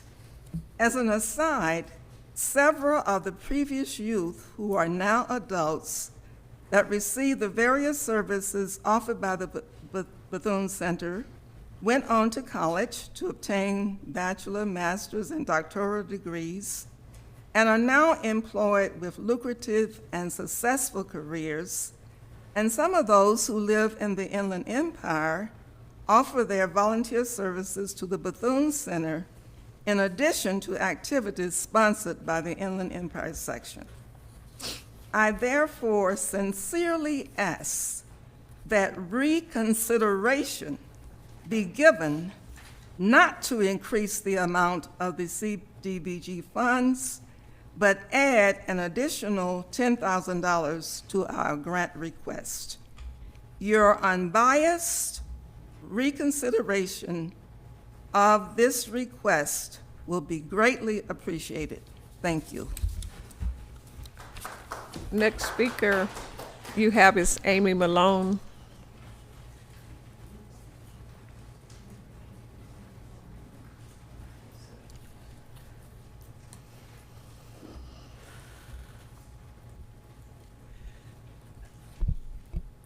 Good evening, Mayor Baca and members of council. As was stated, my name is Amy Malone. I'm a life member and current president of the National Council of Negro Women Inland Empire Section. It is with great pride that I stand before you as a representative of NCNW, an organization that has been around for 90 years. That was founded 90 years ago by Mary McLeod Bethune, headquartered in Washington, D.C., with our office on Pennsylvania Avenue. I say that because I think it is important for the dais to understand the significance of an organization with a network of over 2 million members supporting the work that we do right here in the Inland Empire. In 1967, the Inland Empire section of NCNW hosted its first meeting in Rialto at the home of Lucy Haynes, so our roots run deep in this city. For over 50 years, we've remained committed to serving women and families in the IE community. In particular, here in Rialto, our cornerstone program, the Bethune Employment Center, was birthed here. We have helped Rialto residents gain economic stability for over 38 years through job placement, job search assistance, work readiness training, GED prep, resume writing, and interview coaching. Thanks to support from many public and private funders, we often exceed expectations. Each year, we provide essential support to almost 300 unsheltered and low-income individuals and families with programs such as Blessings Bags, which combats period poverty by providing feminine hygiene products to women and girls, food giveaways, legal aid referrals, and youth mentorship through our location at the Grace Vargas Senior Center. These services are made possible through CDBG funding.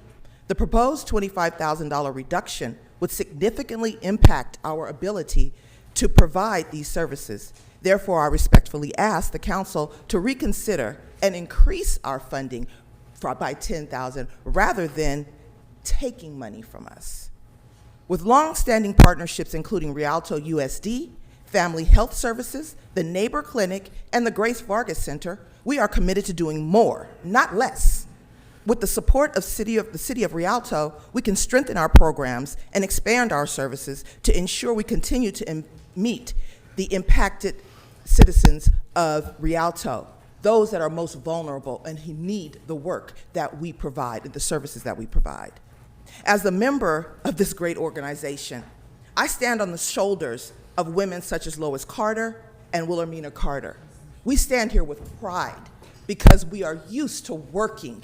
We have given to this city. Our legacy is in this city. It's a part of this city. So we ask that you recognize NCNW with pride and stand with us with pride and recognize the work that we have done here and the work that we want to continue to do in this city. Mayor Baca and council members, understand when I say to you, we're not here as a whim. We didn't just show up. We have been here for 38 years, and we plan to continue to be here for 38 more. Thank you very much. Next speaker we have is remaining in Washington.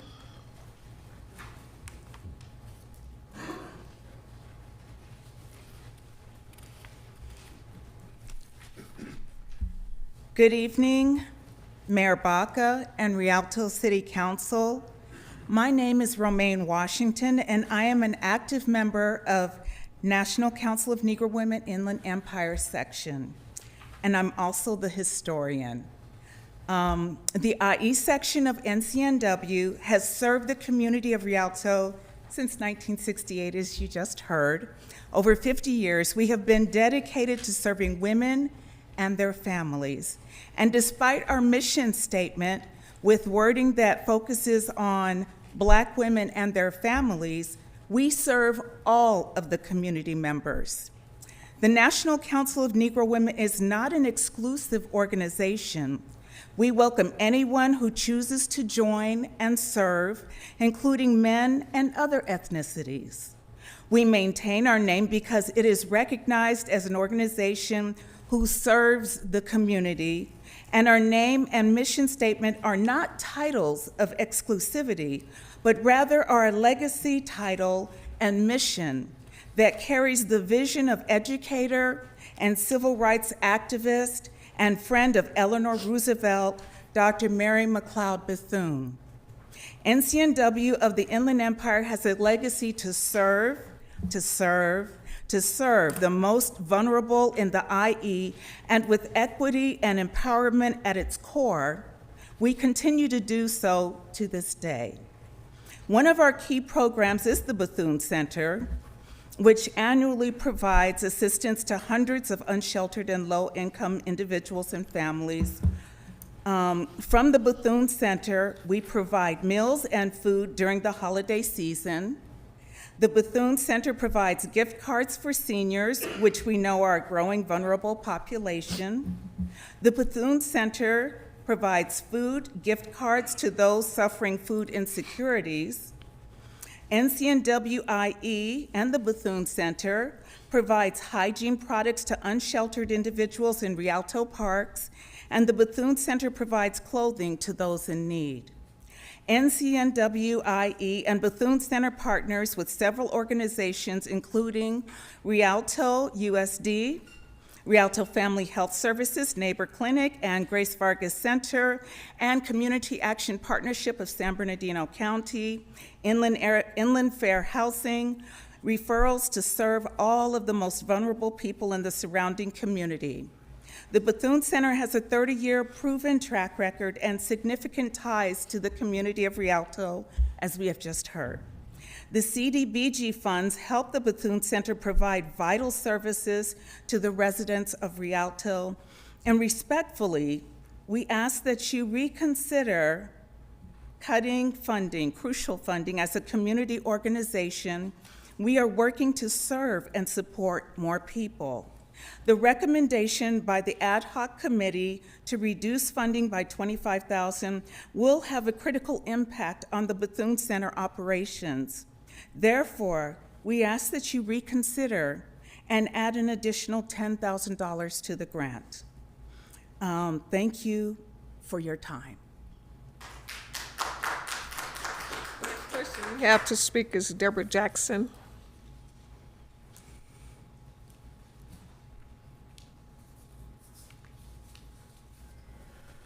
Hi, as Barbara mentioned, my name is Deborah Jackson. I'm a 36-year resident of Rialto. I'm also a life member of the NCNW and a 24-year member of the Inland Empire section. I'm not going to repeat a lot of what has already been said, but I do want to point out what the impact of the decrease in the funding requests has on our services. We are a partner with Rialto and your constituents, the members of this community that we are serving on your behalf. And it's a 52% reduction in our ask. And when you look at it, you look at that 52% reduction, what does that look like of the faces of the people that we serve? You know, that's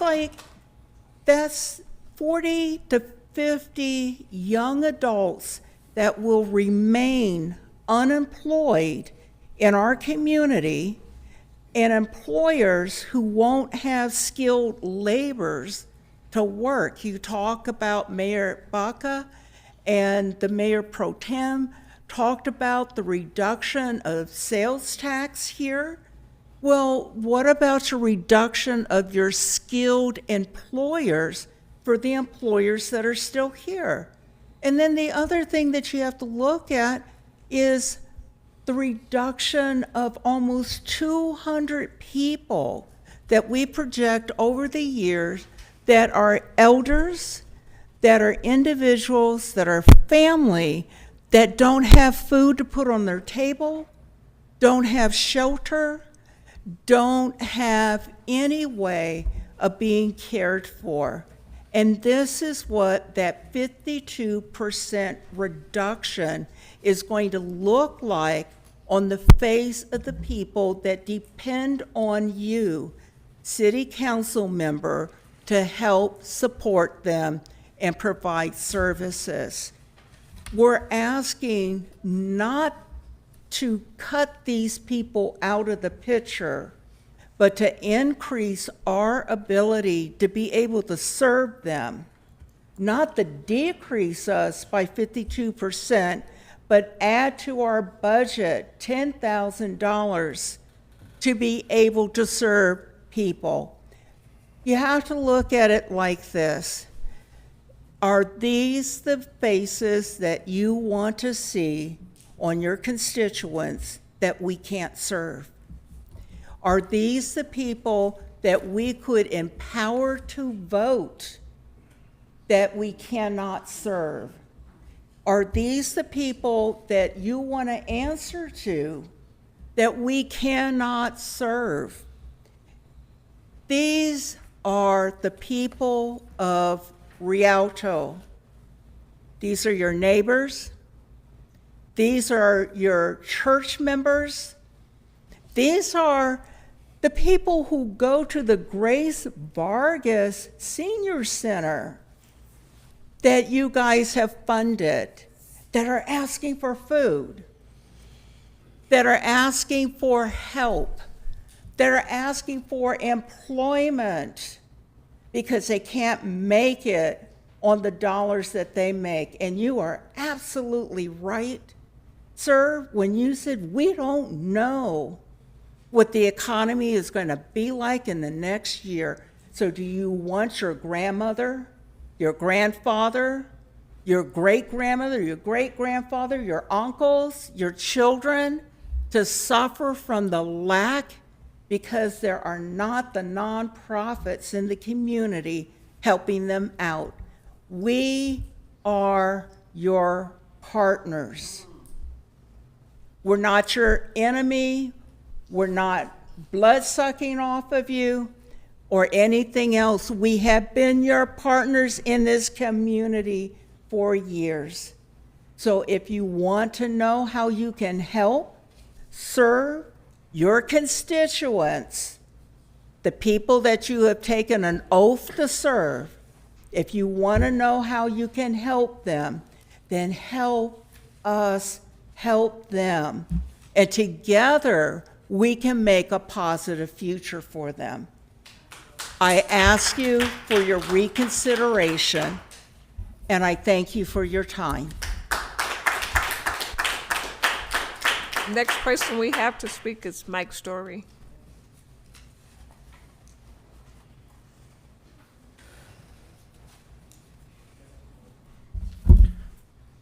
Good evening, Mayor and City Council. I'm Mike Story. I'm the Executive Director of Sunrise Life Development, and I really appreciate your consideration of our request for $35,000 to continue our mobile pop-up food distribution events monthly that we have either at the farmers market or at various senior communities within Rialto. It really helps us fulfill our mission of Sunrise Life, which is lifting up the hurting, the disadvantaged, and the underserved. It really helps because we're able to go to them. A lot of people cannot make it to our Peace Center, which we operate at Cactus and Etowanda, and we can go to these senior communities and be able to provide the necessary food and other items that they need in those locations. So we do that monthly, and this $35,000 would really help us continue those monthly activities to be able to do that. And so I really appreciate your consideration. I'm just going to spend a minute right now to thank Chief Park for everything that he's done for the city and he's done personally for me in my life and with my wife. Once again, in May, his team of people were able to come into my house and save my wife's life again. And it means a lot to me, and I wish him well in his retirement. But he's really demonstrated and been a great model to him and his team to continue to be able to give that, show that to other people and be able to do that. So I wanted to publicly do that. I've privately did it, but what he's done for not only me, but so many other people in this community is duly, should be recognized. And I wanted to thank him personally and tell me how much I appreciate him and love him. Thank you so much. The next person we have to speak, and I cannot understand your writing. I think it's Z-E-E. I'm not sure. Okay.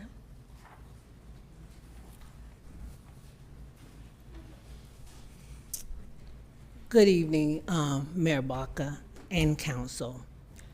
I am a member of the IENCNW. I have been married for 30 years to a service member. I've been a widow for 13 years for the same service member. My children was raised and went to school at Eisenhower. I say all that to say, if it wasn't for this organization and these ladies that I partner with, my life could have been different. NCNW is a partner with you for the service members or the veterans that you do not see, that do not eat. For the family members who cannot educate their children, but have partnerships to do that. That's what we do. As you can hear from one of my fellow sisters, we've been laboring in this vineyard in Rialto with you for 38 plus years. My father, who is 84 years old, resides with me. He goes to the Garver Center. We are a part of the Bethune, Mayor McLeod Bethune organization. And what we're asking you is for the 52% that you've cut from the budget, that you could find it some kind of way to allocate $10,000 for our organization. We're just not women that just not doing anything for a cause.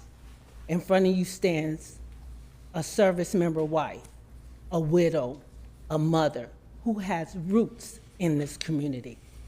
And with my fellow constituents, we have labored with you in partnership. So please help us to continue to help young people, people that have legal issues, people that just can't make their meals. I don't know if y'all been to the grocery store lately, but for 4 items, it's like $80, and you don't have nothing to eat. It's a shame when children have to go to bed, and our elderly have to go to bed and can't feed themselves. So on behalf of my sisters, the NCNW, and the Bethune-Cookman Center, we ask you to humbly consider giving us the additional $10,000 that we need to continue our journey with Rialto in our partnership. Thank you. The next person we have to speak is Dr. Odegaard.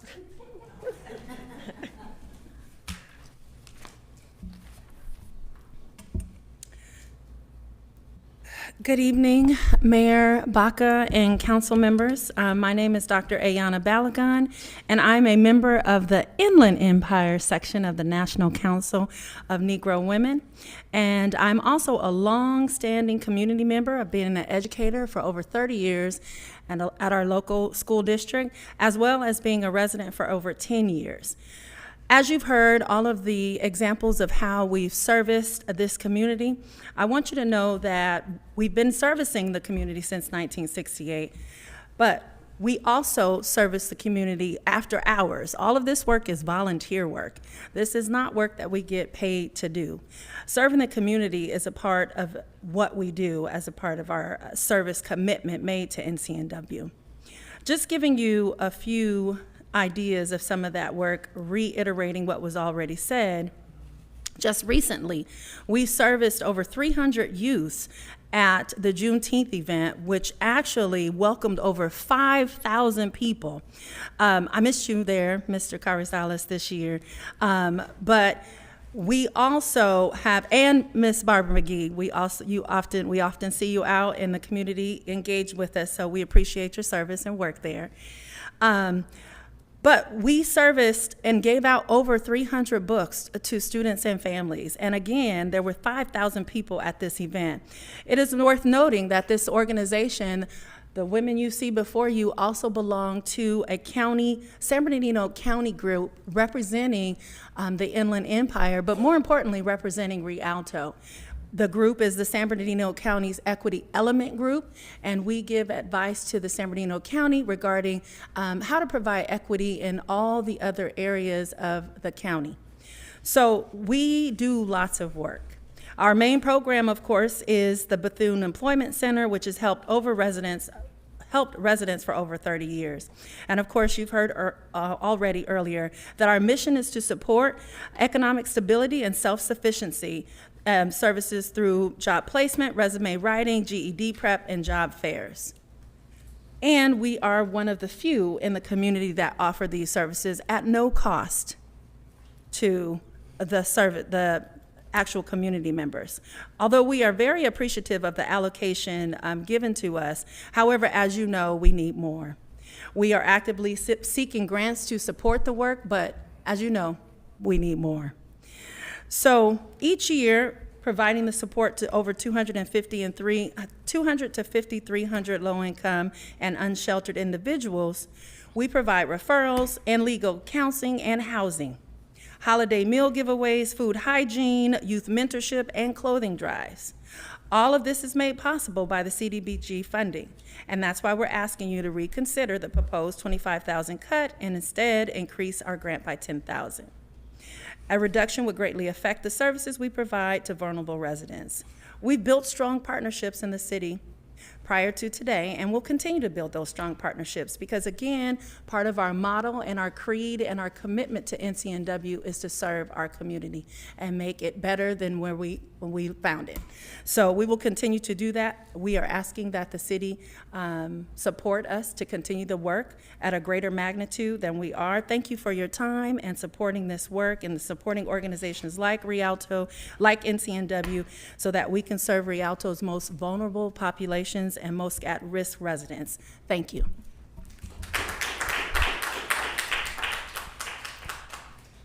That was the last speaker that filled out a speaker's card. Thank you very much. We appreciate all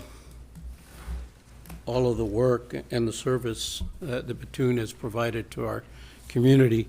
At this time, it concludes the public hearing. Are there any? Is there a motion? Motion to close public hearing? Motion's been made by Carla Perez to close. Seconded by Edward Montoya. All those in favor signify by saying aye. Aye. Any opposition at this point? Then we'll have a discussion in reference to the request by CDBG for 25-26. Is there any comments from members of the council? If not, I was going to comment. Just a question, Mr. Mayor. Maybe the committee could go through the various programs. I know all these programs do a lot of good work in our community, but this stuff is not very organized where you can specifically see what some of these programs are about. So I'm wondering if you could somebody can go through each one and tell us what they do in the community. And I frankly would like to see in the future, and I've said this before, I'd like to see presentations by these programs to the city council, if not on this night, on another night, where we can actually see what the various programs do in the community. You could do it with videos, slideshows, actual people coming in and talking to us. But I think not only the council would be interested in that, but I think the community needs to know what the programs are all about and what they actually do. I am familiar with Bethune because many years ago when Sandra Doyle was in charge of it, I used to go speak to the kids there as a business owner in the city. So I know of that's about the only program here I really know much about. And it was good work back in those days. I assume it still is.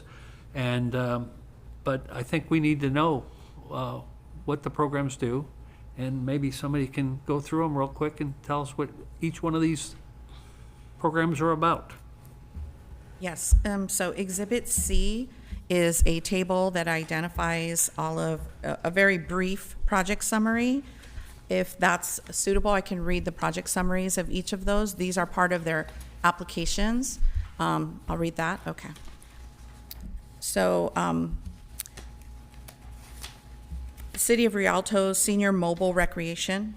The proposed project would bring senior mobile recreation directly to senior communities who lack the necessary transportation to attend the Grace Vargas Senior Center. This is a new, it was not funded last year, was not requested, so it's not applicable, and the request was for $8,000, and the ad hoc is recommending $8,000, and it's projected to serve 200 persons, LMI persons, low moderate income persons. City of Rialto, the next one is the sensory room. Adding and establishing a sensory room for all children or people with developmental challenges.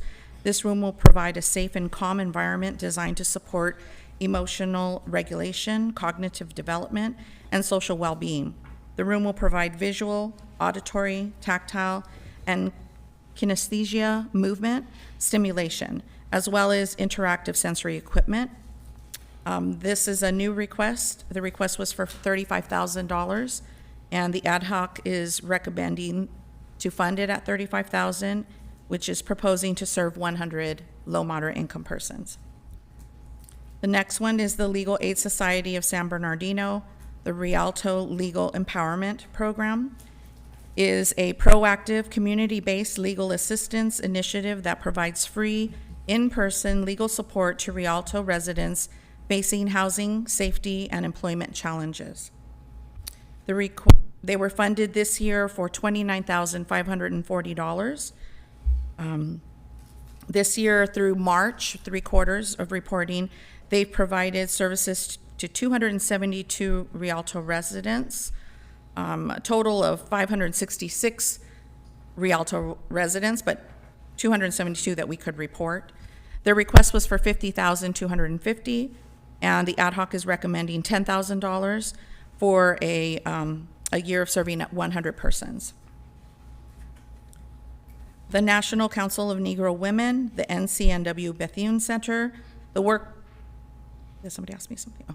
The Workforce Development Program is committed to providing a critical pathway to long-term economic mobility through strategic collaboration, skill building, workshops, and employer engagement to help individuals secure sustainable living wage employment while strengthening the local workforce. The current year, they receive $40,314.54.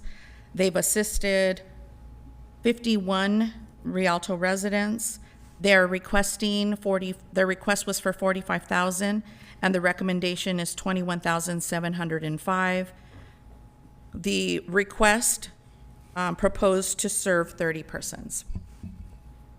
The Never Stop Grinding Impact is a Rialto community service and empowerment program. The Impactful Emotional Teaching Boxing Program is a proven data-driven initiative designed to empower low and moderate income youth in Rialto through structured physical activity, mentorship, and emotional resilience training using the discipline of boxing. This is a new program. The request is for $45,000. The recommendation is to fund $45,000, and they propose to serve 100 low moderate income persons. The Rialto Family Health Services, it's a veterans program.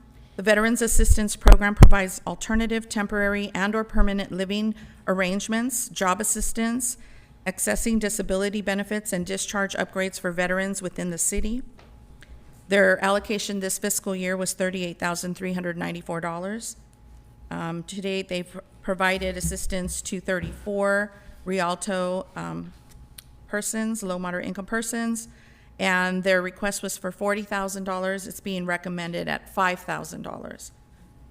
They propose to serve 45 people with their request. The Social Science Services, Inc., Cedar House Outreach Services. Cedar House Life Change Center is requesting funding to provide outreach services in the Rialto area. This would involve outreach to area organizations and businesses offering to share our overdose prevention training and information on our residential and outpatient services with their employees and clientele. This is a new request. They requested $25,000. They're being recommended at $10,000, and they propose to serve 120 persons with their request. And then the last public service project is from Sunrise Church of California, Mobile Food Distribution Program, which aims to improve access to nutritious food for low-income residents in Rialto through both stationary and a mobile food distribution initiative, delivering emergency relief boxes, baby supplies, and senior care products to 4 targeted communities on a monthly basis. They currently receive $32,274 of CDBG funds, and they have reported 177 persons that they've assisted. Their request was for $35,000. The recommendation is to fund them at $35,065, and they propose to serve 200 persons. That concludes the applicants for public services. Mayor Thank you. Pro Tem Ed Scott. I have another question. The administration, $191,274. Can you tell me what that entails? I'm sorry, what was the question, sir? What is that money used for?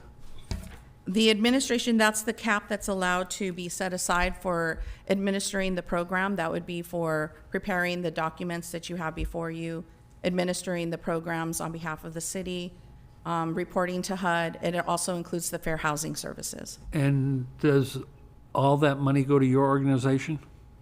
No. 100, let me see, hold on, let me go. The Fair Housing Mediation Board is set to receive $35,000. The remaining balance is $191,274, which I believe will cover the contract for Avant-Garde providing services, at least a portion of Is that correct? That's Avant-Garde's contract? I really got to say something here, and I've said this before. There's something wrong with this picture. When the administration of this is $191,274, and yet we're giving organizations in the city a total of $169,000. The administration costs more than the money that should be going to help people in this community. I really have a problem with that. I mean, I just do. That's no offense to you, but it's ridiculous. We're giving $5,000 to help veterans. There's nobody in this community more important than our veterans. So, this is just a problem. So MPT, Mayor Pro Tem, if I may, unfortunately, when it comes to the allocation caps, we can only allow for 15% of the CDBG funds to be allocated for public services. And is this all federal money? It is. Well, then we should be contacting that clown in Washington, D.C. and telling him to change the law.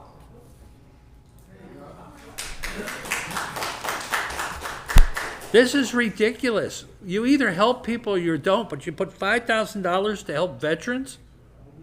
Crazy. Well, again, this was the ad hoc's recommendation. You know what? I don't care whose recommendation it is. Right is right and wrong is wrong. And to pay somebody more money than you're giving out to organizations to help people in the community is just flat out wrong.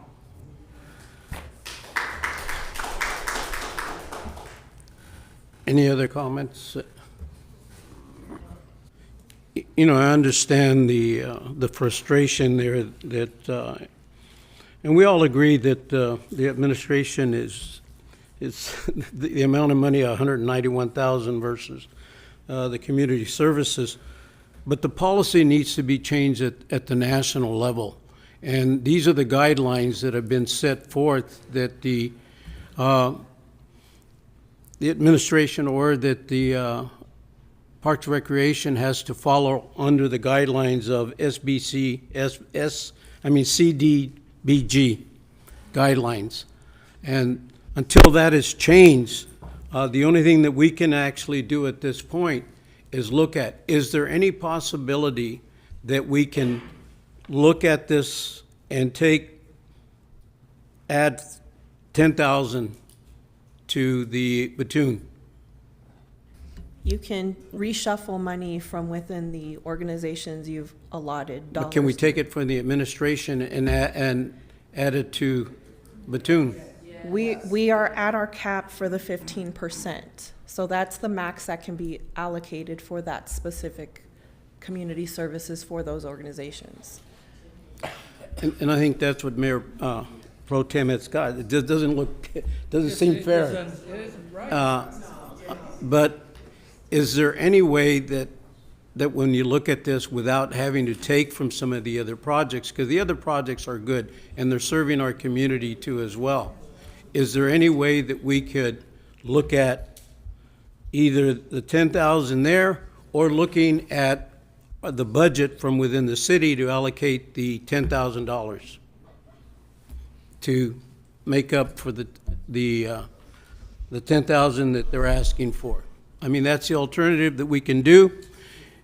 But first of all, I'd like to see us, is there any way that we can look at without reducing any of the funds that have been allocated right now, that with under the CDBG, that we could get the 10,000 that can be added to platoon? And I just wanted to point out that, during the ad hoc committee, it was very difficult because we are capped at 15% for all of these organizations.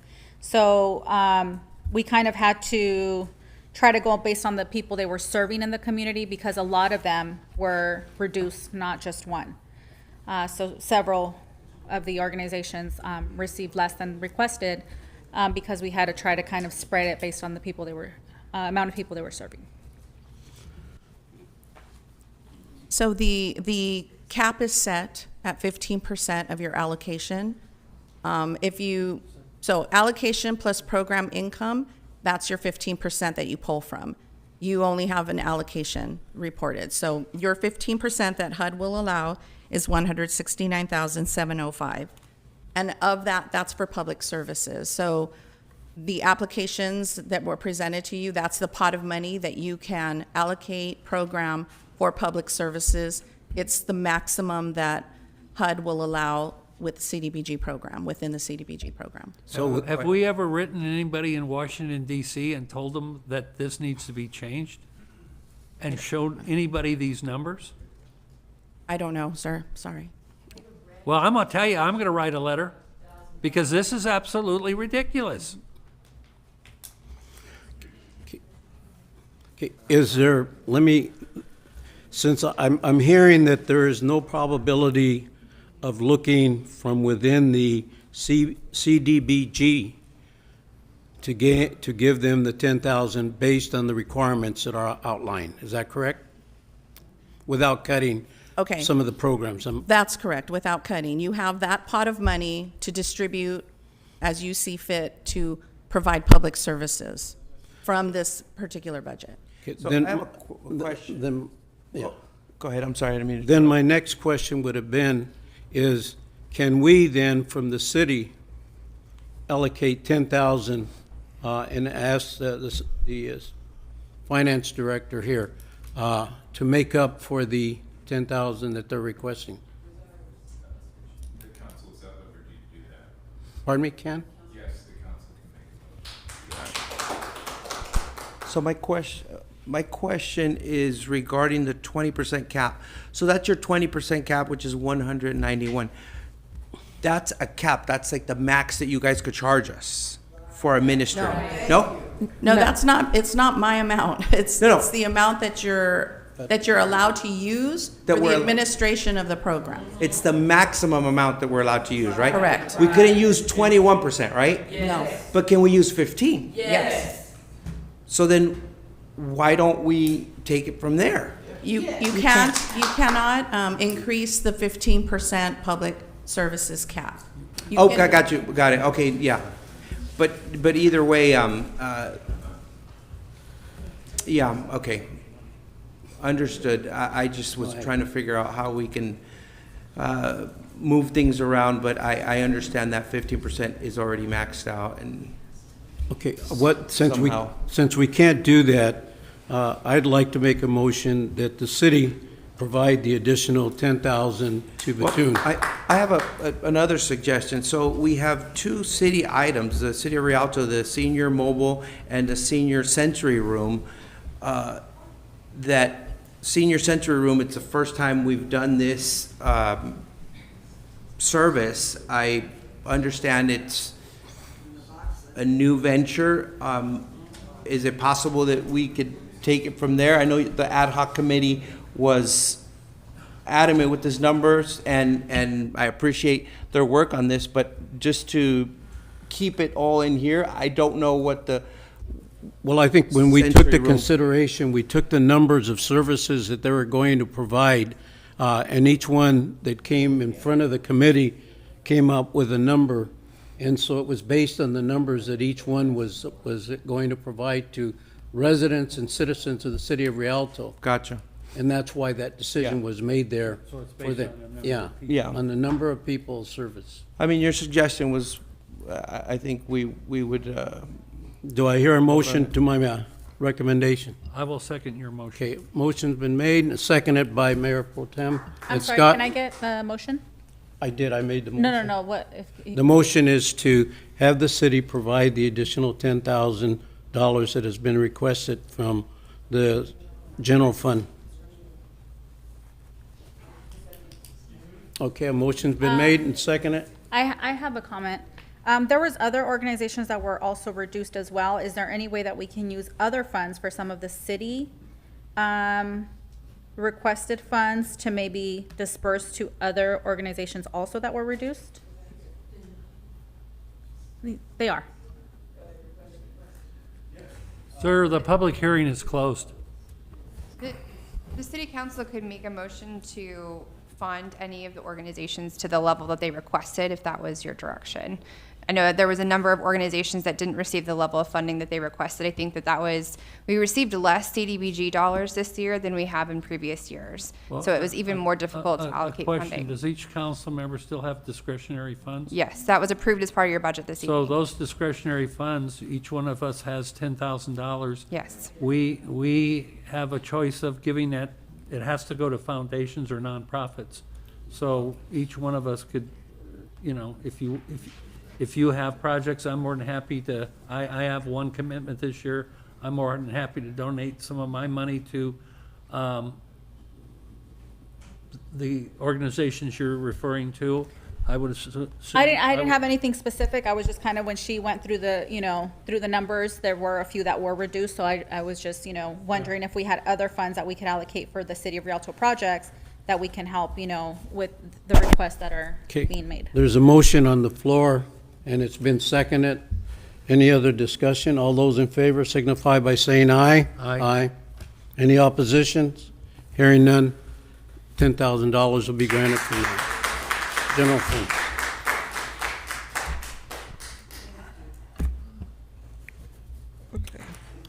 Now sorry. we'll have discussion amongst, that was public. We- hearing, right? No, that's it. That's it? Yeah, you Now still need we're to gonna vote on the approve item. the item, yeah. I would move approval. Second. Okay, it's been motioned by Mayor Pro Tem Ed Scott, seconded by Andy Canaceres. All those in favor signify by saying aye. Aye. Any opposition? Hearing none, motion carries.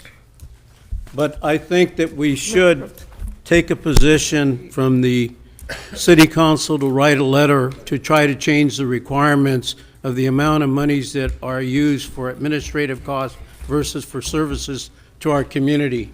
So we'll, if it's okay with members, do you want to, do we need a mo? Or do we need a motion on that, I attorney? can be in touch with Jamie. I would second your motion, Mr. Mayor. Okay, it's been motioned and second. All those, any discussion? All those in favor signify by saying aye. Okay. Aye. Is that another motion? Direction to write a letter. Okay. Write a letter. Okay. So I just want to make clear on the motion that the amended, well, not just the motion to get the Bethune $10,000, and that was the motion only, not the Right. other organization, just the Bethune Center. Just the Bethune Center. Okay, just want to make clear the motion. It's just the Bethune Center. And then also, Mayor Pro Tem, you made the motion to adopt Resolution 8368, Yes, ma'am. and then the second was by, Me. thank you. And then there's a motion to write a letter to HUD in Washington DC, include our elected officials in DC, asking for these percentages to be changed. And that motion was by, and you seconded. Right. Thank you. Okay, all those in favor, say aye. Aye. Aye. Okay, any opposition? Hearing none, motion carries. Thank you. We'll move on to tab number 3. Thank you, Mayor. I'd like to call up Mike Arona, the Public Works Deputy Director of Maintenance and Facilities, to provide council with a presentation.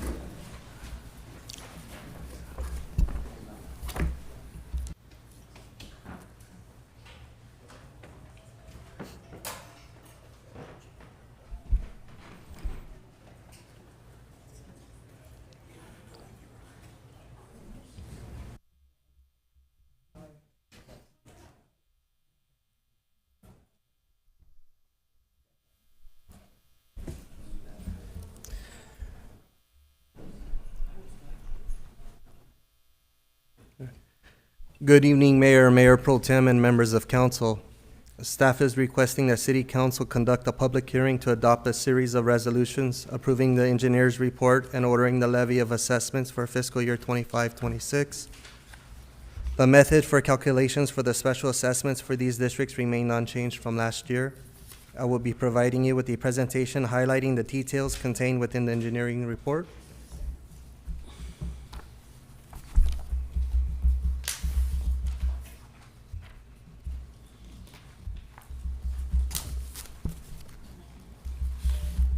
The city established SLD-1 throughout the entire city to fund the operation of the city's streetlight systems, consisting of over 3,750 streetlights, and to fund the cost for tree trimming and maintenance. Proposition 218 limits the tree trimming, limits the special assessments levied in SLD-1 to a historic maximum special assessment prior to November 1996.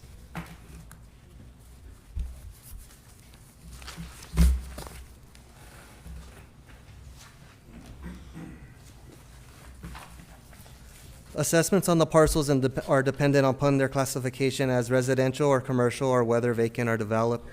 For residential, a land benefit factor of $8.18 per acre applies with a minimum assessment of $2.05, and a development factor of $24.03 applies to each residential parcel. The maximum special assessment for a typical residential parcel is $26.08 and cannot be increased without voter approval. Non-residential properties include commercial, professional, office, and industrial uses. The city applies an assessment formula similar to the residential properties.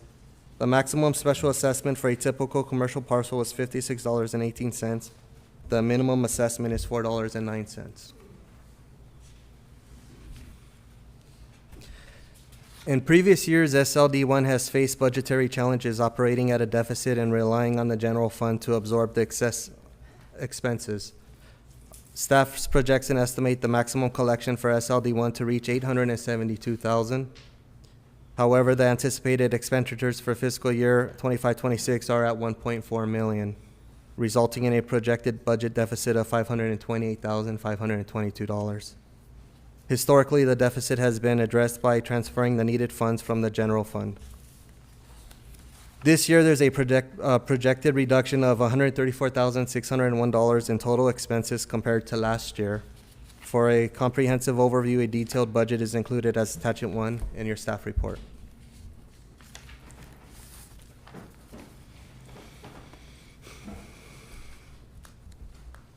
In 1977, Rialto established LMD1 to fund the maintenance of exterior parkways, median irrigation, and landscaping adjacent to and associated with private land development. LMD1 is comprised of 3 zones: residential with no trees, residential with trees, and non-residential multifamily. Each zone has an independent maximum special assessment, which is listed in your report.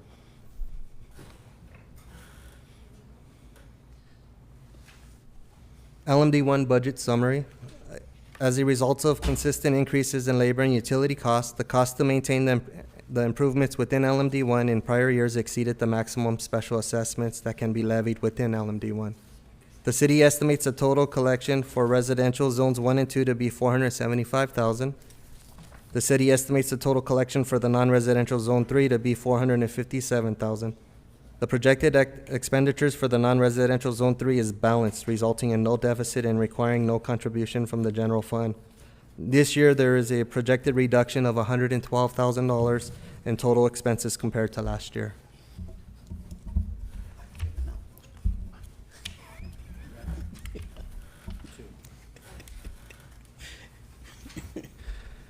The engineering report for LMD1 provides a full discussion and a detailed budget included as attachment 2 in your report.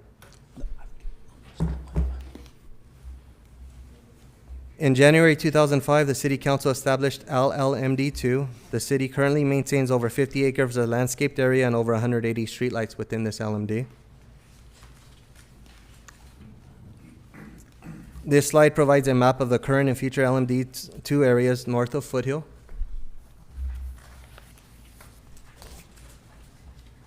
This slide provides a current and future LMD breakdown south of Foothill.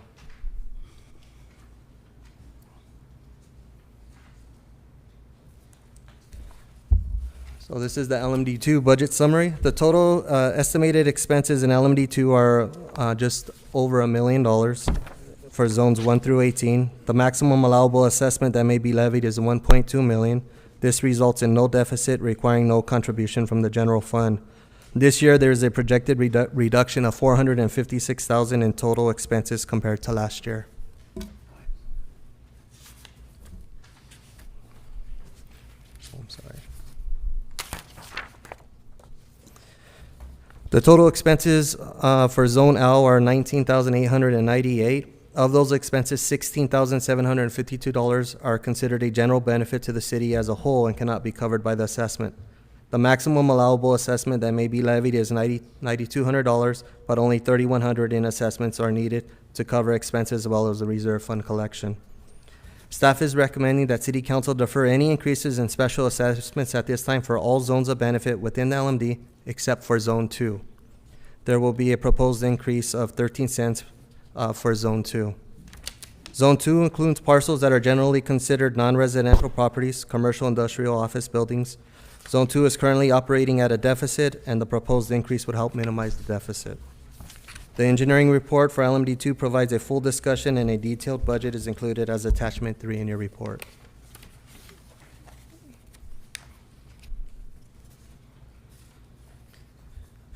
So these are some of the implemented strategies. I don't know what happened to the title there, that we've looked at this year, and this is what helps contribute to that reduction in total expenses. Use of in-house staff. We've used in-house staff to conduct repairs and services, reducing the maintenance costs that we receive from our contractors. Reassess contracts. We created competitive bid pricing, specifications, contracted maintenance services such as landscape, tree trimming, and streetlight maintenance.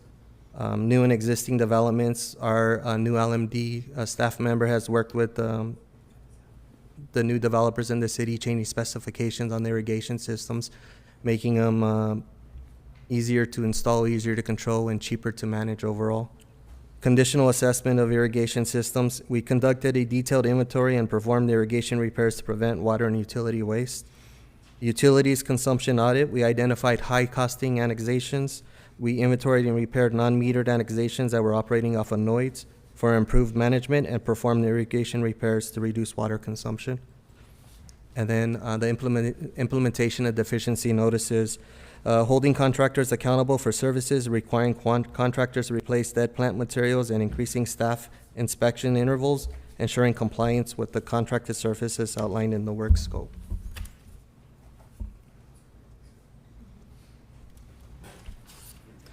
With these implementations of these improvements for fiscal year 2025-26, we have successfully reduced the projected costs and expenses across the LMDs by $702,000. Well, there it is. So the next steps are to the city clerk to publish notices for hearing as required by the California Streets and Highway Code. The next steps in the process are to hold a public hearing and adopt the associated resolution authorizing the levy of assessments, maintaining the rates for fiscal year 25-26 for each special district. That concludes my presentation. Myself, as well as a representative from Webb, is here to answer any questions. Are there any members in the public that would like to ask any questions? Has there been any requests? Hearing none. Move to close the public hearing. Motion's been made to close, seconded, motion's been made by Mayor Pro Tem Ed Scott, seconded by Andy Caraceres. All those in favor signify by saying aye. Aye. Any opposition? Hearing none. Now we'll open it up for discussion or a motion. Move approval of resolution number 8369, approving the engineer's report and ordering the continued operation and maintenance of improvements for street light maintenance district number 1, and ordering the levy and collection of annual assessments related thereto for fiscal year 2025-2026. Adopt resolution 8370, approving the engineer's report and ordering the continued operation and maintenance of improvements for the landscape maintenance district number 1, and ordering the levy and collection of annual assessments related thereto for fiscal year 2025-2026, and adopt resolution number 8371, approving the engineer's report and ordering the continued operation and maintenance of improvements for landscape and lighting district number 2, and ordering the levy and collection of annual assessments related thereto for fiscal year 2025-2026. Second. It's been seconded by Carla Perez. Any discussion? All those in favor? Aye. Signify by saying aye. Aye. Any opposition? Seeing none, motion carries. Thank you. Chief Parks, it was an honor working with you. Question, Chief Kling. Who won the last brisket cook-off, and how's that title going to remain now? That was me. That was you? All right.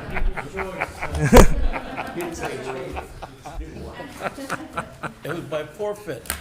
By forfeit. And side note, I think he's afraid to lose his title and doesn't want to enter this year. No, I don't blame him. I don't know. No, We'll try to put him on the spot. Councilmember Montoya is going to enter. Is that not true? I hear everybody speaking up, but I think I'm being pushed into this by force. He's on tap 4. We're all going to chip in and be part of it. Well, thank you. Next is tab 4. Good evening, Mayor Pro Tem, City Council. Tab 4 is a request to conduct a public hearing and consider ordinance number 1700, therefore adopting the updated fire hazard severity zones and maps for the City of Rialto. For background, on March 24th, the California State Fire Marshal Office released updated fire hazard severity zone maps for the state of California, including San Bernardino County, including the City of Rialto. Per Government Code 51-179 and Public Resources Code 4202, local jurisdictions are required to adopt these maps by ordinance within 120 days of release. To comply with this requirement, the City Council set this public hearing for tonight to consider the adoption of the maps. I have Fire Marshal Chris Jensen here to run through a PowerPoint to describe the process.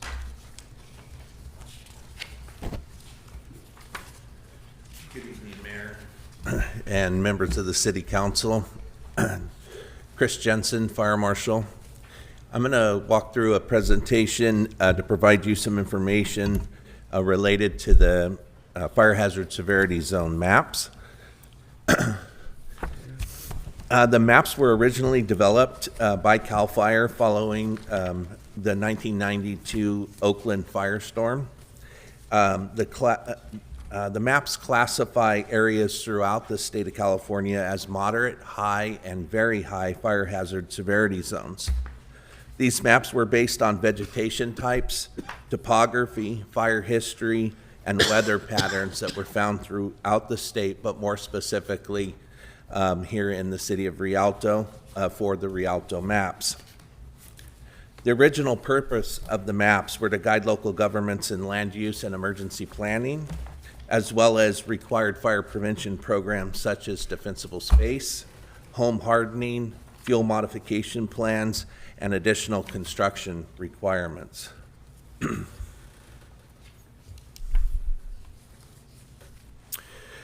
These maps measured hazards and not risk.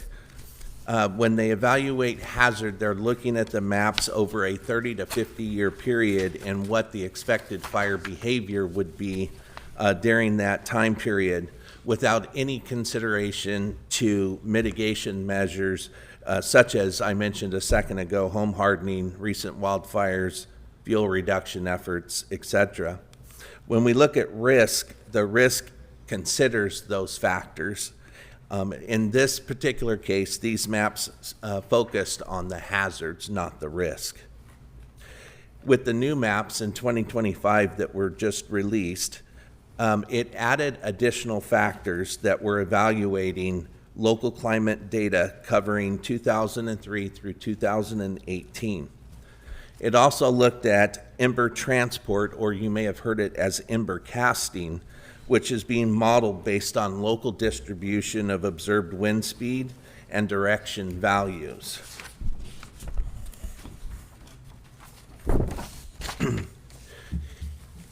These maps are required to be adopted by ordinance, as Chief Park mentioned. The local maps were released on March 24th, 2025. We had a public review period that must be a minimum of 30 days, and we accomplished that through a variety of means, including social media, our website, and those were posted on April 10th of 2025. We continue, however, to solicit questions and concerns from the public, which you'll hear about in a moment.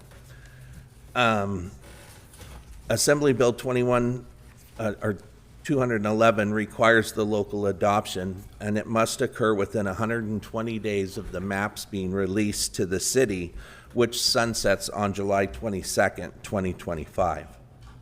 The California Government Code mandates adoption of the maps.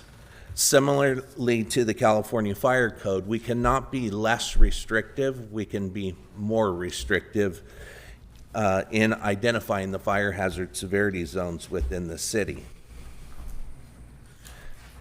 Just to provide you with some of the regulatory outline and how it impacts the local responsibility area, you can see on the right-hand side of this chart below the LRA, for very high fire hazard severity zones, we're required to adopt the maps, follow the California Environmental Quality Act, the Subdivision Map Act, the safety element, and a few other regulatory requirements. In the high fire hazard severity zone, we're required to adopt the map and enforce Chapter 7A, which is the Wildland Urban Interface construction requirements. We're also required to do hazard disclosures for sale of properties within the high and very high fire hazard severity zones. This means we perform an inspection and verify that they're in compliance with the vegetation management requirements that the city has adopted. And in the moderate, we're just required at this time to adopt the map as moderate. That does not mean we cannot add additional regulatory requirements in the moderate zones. And as we come forward later this year with the fire code adoption, we're also required to adopt the Wildland Urban Interface Code for the state of California. And that's where we would add these additional regulations if necessary.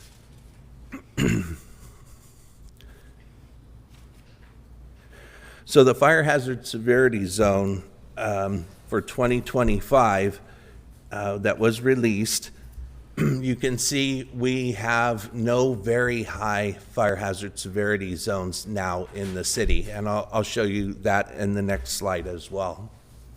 However, we do have high and moderate, and those are along the northern part of the city, from Riverside towards the east into the Wash area, above the 210 freeway to the 15 freeway.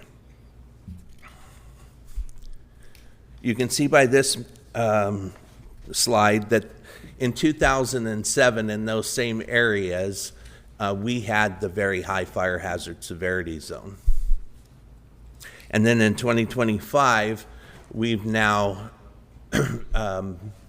only have the high and the moderate level fire hazard severity zone. So this does not mean that we do not have a risk or threat of wildland fires or the outcomes of those fires.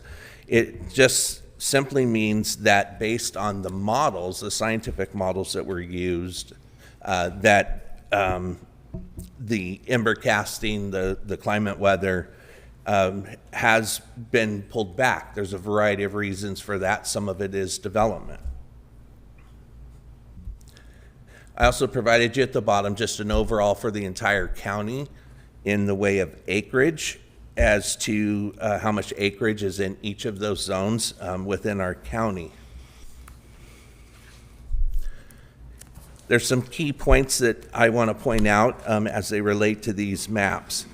We're required to adopt the maps by July 22nd of 2025. The impacts are not retroactive to existing permitted development. The map updates removed the very high fire hazard severity zone from the city. However, it did expand the high and the moderate in those same zones. This means that we'll have to comply with the California Building Standards Code, Chapter 7A, which is for the Wildland Urban Interface, as it applies to construction permits. And we're required to perform hazard disclosure inspections of properties prior to their close of escrow. Insurance impacts are unrelated to the map updates, however, support mitigation standards that may improve insurability long term. And to explain our recommendations and what we've done since the maps were released, I wanted to provide you just a snapshot of that. We presented to the EDC on May 29th, 2025. Based on their recommendation, we mailed over 1,900 letters to potential impacted properties in the fire hazard severity zones, and we held 2 public teams meetings, one on June 18th and one on June 23rd. Although we had a low attendance, approximately 15 people, we had a variety of questions, mostly unrelated to the maps, but on vegetation management and other opportunities that we can do to improve safety from wildfires in our community. We continue to coordinate with the California State Fire Marshal's Office and planning staff regarding the fire hazard severity zones. We continue our public outreach and education, and we continue to monitor legislative impacts for the various zones within the fire hazard severity zones that are present here in our city. Based on that, staff recommends that the City Council conduct a public hearing to receive public testimony regarding the adoption of the updated fire hazard severity zone maps, introduce and adopt an ordinance designating updated fire hazard severity zones within the City of Rialto, as recommended by the California State Fire Marshal's Office, and authorize staff to transmit the adopted ordinance and maps to the California Board of Forestry and Fire Protection within 30 days as required by the government code. And I'd be happy to answer any questions. Are there any members in the public that wish to address this hearing? Move to close the public hearing? Motion's been made by Mayor Pro Tem Ed Scott, seconded by Andy Caraceres. Any other discussion? Hearing none. All those, I actually have one question. Question. Mayor. I know you mentioned you had low attendance. Was that conducted in the daytime or in the evening? We held the meetings at 6:30 p.m. Okay. Both meetings ran about 45 minutes. Okay, just wanted to confirm that, working individuals had an opportunity to attend. Yes. Thank you so much. okay. Ask questions. Okay. All those in favor of closing the public hearing signify by saying aye. Aye. Any oppositions? Hearing none. Now we'll open it up for questions. Carla, you want to repeat your question again? Oh, I thought we had already closed the public hearing. No, we hadn't. But that's okay. It's okay. I have a question. Questions? Repeating my question, if the meetings were held in the evening or in the daytime? Both meetings were held at 6:30 p.m. Thank you very much. Sounds like a repeat of the last question. Councilman, Mayor Pro Tem Ed Scott? I would just like to point out that at EDC, we did have the largest property owner in that area present, and they concurred with the recommendation. Also, the new homes that have been built in that area are all in compliance with current fire regs related to those fire zones, correct? Yes, that's correct. And you did a great presentation in EDC. I just want to let you know that. So, did you have a question? Yeah. I do. Yes. Thank you. My question is, so we are state mandated to update these maps.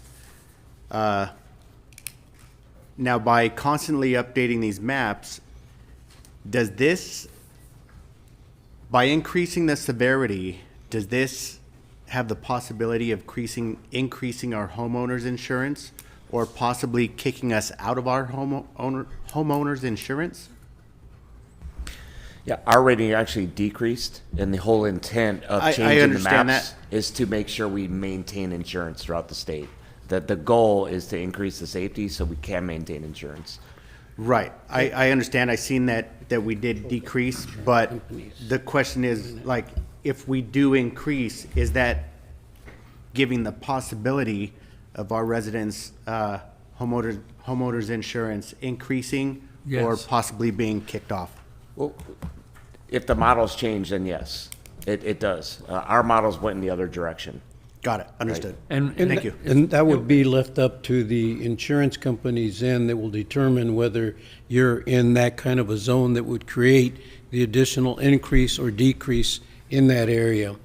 And they could even cancel your policy if you're in that danger zone too as well.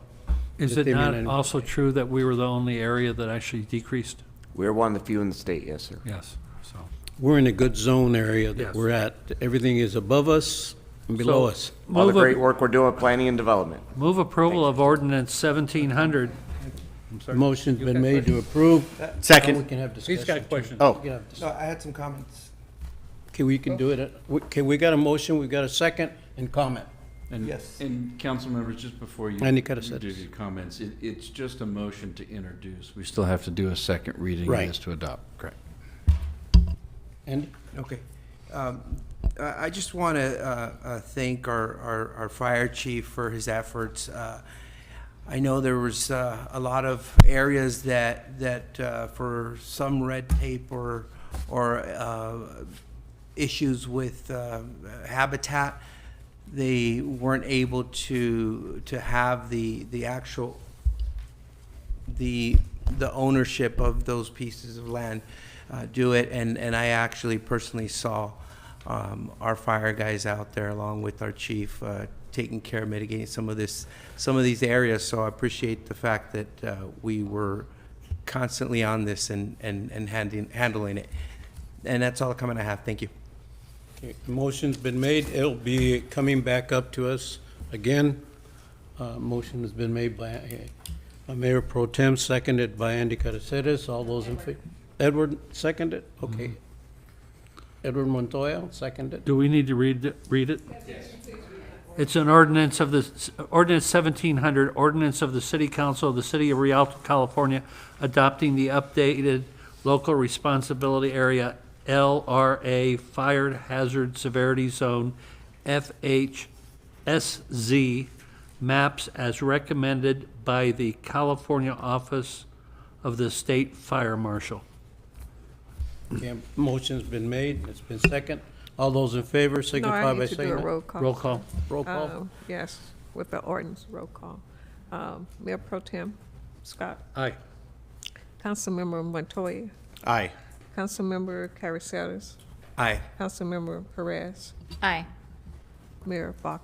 Aye. Thank you. And that concludes the items for the day. We'll move on to reports. I'll start myself by saying, in light of the time, I have no reports other than to say happy 4th of July and have a safe one. With that, then, I'll call on my council members. I'll start with my left and then go to my right. Edward? Yes, sir. Thank you. So I'll be really quick. I just want to say I hope all the fathers out there had a great Father's Day. I know I did. I also attended the Men's Health Fair. Great event, as always. There was a lot of support from the community and a lot of vendors that were out there giving resources to our men who really needed it. And that's it. Thank you all. Thank you. Councilmember Carla Perez. Thank you, Mayor. I just wanted to wish everyone a happy and safe 4th of July. And I also wanted to take a moment. I was fortunate enough during my previous time on council to be part of the committee who brought on and recommended Chief Park. So I am really sad to see you go. You've done an excellent job. Your love for your department, your extensive spreadsheets showing numbers and, reporting and That GPT. Yeah. But it's been a pleasure, and thank you for everything you've done for our city. I'll keep it short, otherwise I'll cry. Councilmember Mayor Pro Tem Ed Scott. Thank you, Mr. Mayor. I wanted to mention, those of you that saw Chief Park with this black dog tonight named Bandit, he was smooching all over it. That really is not his dog. That is my dog. Its real name is Winston. He just takes it around, tells everybody it's his dog. And, Chief Park, I want to echo what everybody said. I appreciate everything that you have done for our city, for our fire department. I consider you a personal friend. That's why I have signed a lease with your wife to move into the ADU in your backyard.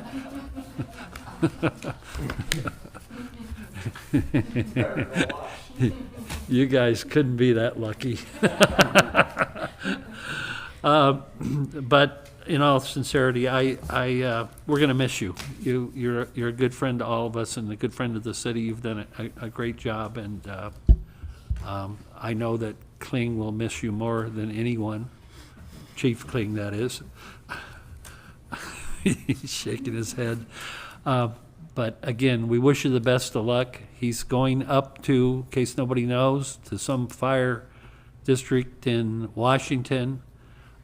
He's got a part-time gig on Fire Country. He'll be appearing in the next season of Fire Country, and good luck to you. Councilmember Andy Caraceres. Yes, Chief Park, I want to thank you for your many years of service. And not only have you been dedicated to your department, you're a great resource to all the other heads of department. You're always involved in everything that goes on, along with our city manager and everybody that has needed from you. You're there for them. In the past few years where there's been so many changes in our departments, you've been there for all of them. We're gonna miss you. I wish it's kind of bittersweet because we want to make sure that you were here and the stability, but at the same time, we're happy that you're moving on and that you're uprooting and going to spend your retirement years up north. His dedication to our city is just tremendous.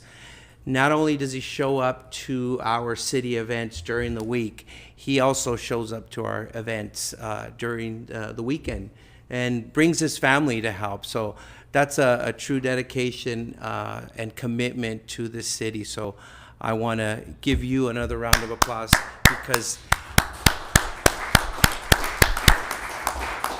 and thank you and good luck. Last question I have is, who's going to train the fire guys on making that U up at the Panera Bread so they don't get the tiller stuck? Shama. Oh, Shama. Okay. All right, Shama. Okay, great. Thank you and congratulations. Thank you very much. Next, I'll call on Barbara McGee, City Clerk. No report. Thank you. Next, I'll call on Edward Carrillo, our City Treasurer. Thank you, Mayor. No report. Thank you. Next, I'll call on our City Manager, Tanya Williams. Thank you, Mayor. I just want to take 1 minute to thank Chief Park for his dedication and service to the city of Rialto. We're going to miss him. It's been an honor to serve with you. We understand these transitions happen, but we are very sad to see you go. So thank you very much. Thank you. Next, I'll call on our City Attorney, Eric Vale. Nothing to report tonight, Mayor. Thank you. Next, I'll call on our Chief of Police, Mark Klein. Here we go. Mayor Pro Tem and Council, I'm going to try to make it a little quick tonight because I realize it's late, but the first thing I want to do is recognize Bandit. So see, deep down inside, the fire chief has always wanted to be a police officer. Most fire dogs, if you don't know this, are named Sparky. Bandit has a law enforcement connection, which really means robber or outlaw. So this man, his entire life, including dogs, always revolved around policing. It really has. I know you're all sad to see him leave. I'm not. Really. It makes it so much easier for me going forward. Probably 4. So, probably 4. Anyway, on a serious note, it's been a pleasure working with you, a true professional. I do appreciate you and just my interactions with you. On behalf of our department, we really do wish you goodwill, and for me, I wish you good luck. And don't be a stranger, okay? Mayor and Mayor Pro Tem, just very quickly, I do want you to recognize that I heard you. When the new council came on board, the older council was here. Said that with all respect, sir. The older council was here. One of the things that you really requested was that I build a succession plan for this police department. And Mayor Pro Tem, I heard you. You never wanted to go outside again. I'm not sure what you realize what you did tonight, but you literally solidified the fact that with the way this department is moving and growing, you will never have to bring somebody back that has left this employment here in this city that wants or possibly wants to come back, because you will have enough talent inside this police department to continue it for decades. And that's what you did tonight. And you saw the management team here that came here to learn from you what a budget process looks like. Is that what they were? That's what they were doing. There was no intimidation, sir. No, those were supervisors and managers that literally needed to come here to see what you do and the questions that you ask, because it comes down to not only accountability, but efficiency. And we hear you, and it's good for them to see it. But I want to thank you for entrusting me with the fact that you wanted something tonight, or actually you delivered something tonight that we really wanted to do to solidify our department in the future with succession planning. And now we're just getting started, so thank you for that. I do want to also tell you that if you look at the new police facility, You're starting to see that the south canopy is actually taking shape. That's already been, it's built. Windows are starting to go in. Beginning next week, I believe, in the first part in July, the second floor windows are going to be going in. Drywall is proceeding on the second floor. First floor drywall is just about finished. We're on schedule. Things are moving along, even with some of the little bit of disruptions during that. And with that, that's my report. And again, thank you so much for what you do for not only myself as a police chief here, but for the entire organization and our city, because we're in a much better spot. And again, regardless of who follows you, they're going to have some tough road to follow, but we'll continue the public entity here between fire and PD. So thank you so for much. your service Thank too. you. Next, I'd like to call on, for his last report at our city council. I consider him a friend, an individual that I stated before when we gave the resolution, that he's done an awful lot for our community and for the image of many other individuals to follow in his footsteps in terms of what a fire chief needs to be doing in our community and setting an example for many of the other individuals that will follow behind your steps, Brian, because you truly, as it was indicated by everybody here, and some of those others that have not had an opportunity to express themselves, we really appreciate the service that you have provided to the city of Rialto. You have made it safe, along with working with our police department in conjunction together. The public feels very good about what we have to offer the city. And because of both of you guys, more people want to come to the city of Rialto because they feel it's a safe community and that services will be provided both by the police department and the fire department. And it takes leadership. It takes individuals to take the helm and lead its troops. And you have done that, and we appreciate that. With that, I'd like you to give your last report to this city council, and hopefully you'll come back and visit us in the future too as well. At this time, Fire Chief Brian Park. Please tell me ChatGPT did not write it. Here Oh, we go. by the way, we'll be there to celebrate your reception coming up shortly too. Appreciate it. So, yeah, I just want to say again, I moved from Cleveland, Ohio to California when I was 20 years old, and while I've gotten my mail in Yucaipa for the last almost 30 years, Rialto's been home. It's been home for my family. It's where my kids have grown up. It's where my kids have always visited the fire stations. It's where they come on the weekends to help do events. This has always been home for us. We're moving to a new home in this place I've, been to about 4 times in my life. So, we're going to miss this place more than I could put into words, and every one of you in this room. I truly love my coworkers. Sin's one of my best friends. Shama and I have a great relationship. Scott, I wish I could have got to know you longer. Kling, good riddance. I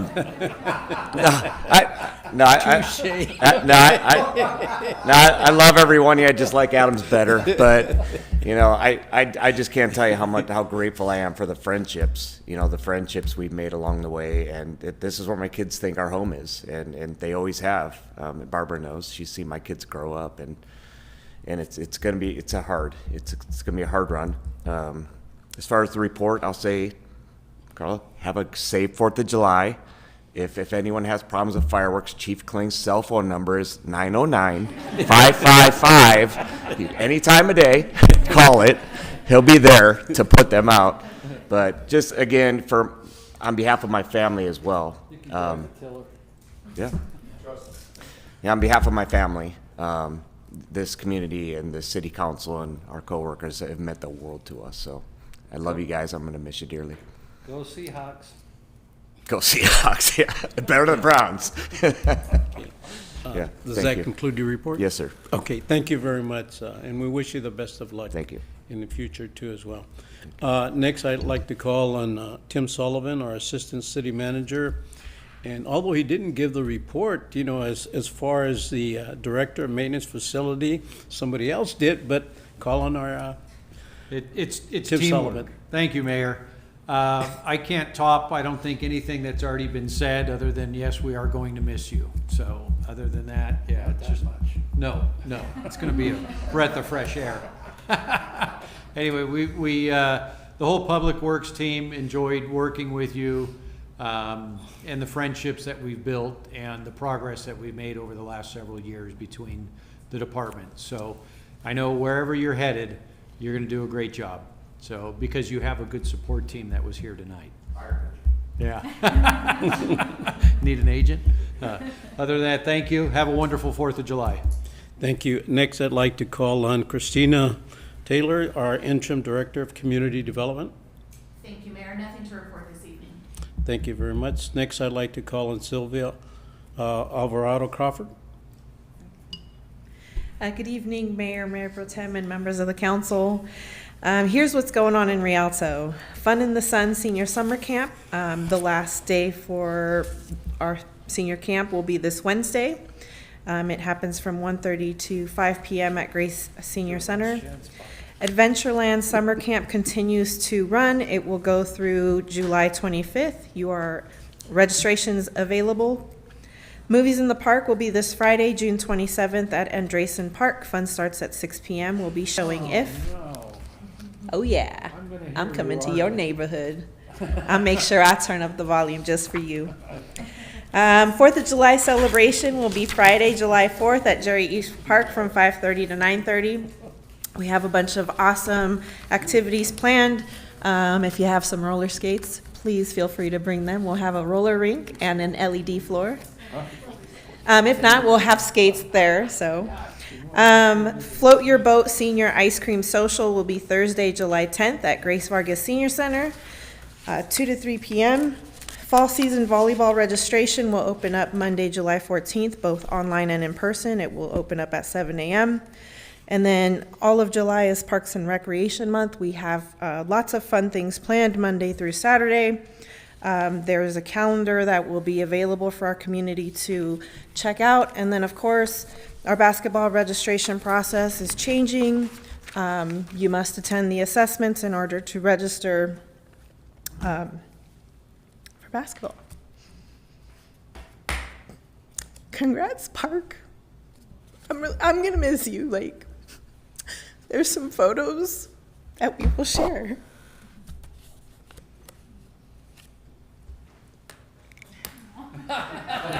Who's that?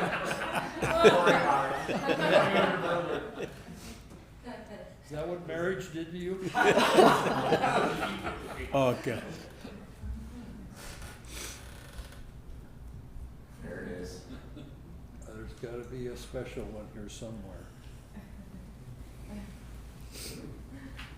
And that concludes my announcements. Thank you very much, Cynthia, our Parks and Recreation Director. Next, I'd like to call on Scott Williams, Director of Finance.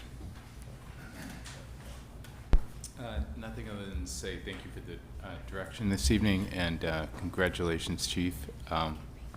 Thank you for being a resource my first few months, and good luck on your next adventure. That's it. Thanks. Next, I'd like to call on Chima, Director of Human Resources. I just want to say congratulations, Chief. We are going to miss you. That's all I have. Thank you. Okay, I know that John Reese is not here, or Rose. Okay, with that, then that concludes the presentations. I'd like to, once again, wish everybody on behalf of the whole council and the staff here at the City of Rialto a happy 4th of July and a safe one. Do I have a motion to adjourn? Second. Motion's been made by Carla Perez, seconded by Mayor Pro Tem. Ed Scott. All those in favor signify by saying aye. Aye. Any opposition? Hearing none. Council meeting is adjourned till July the 22nd.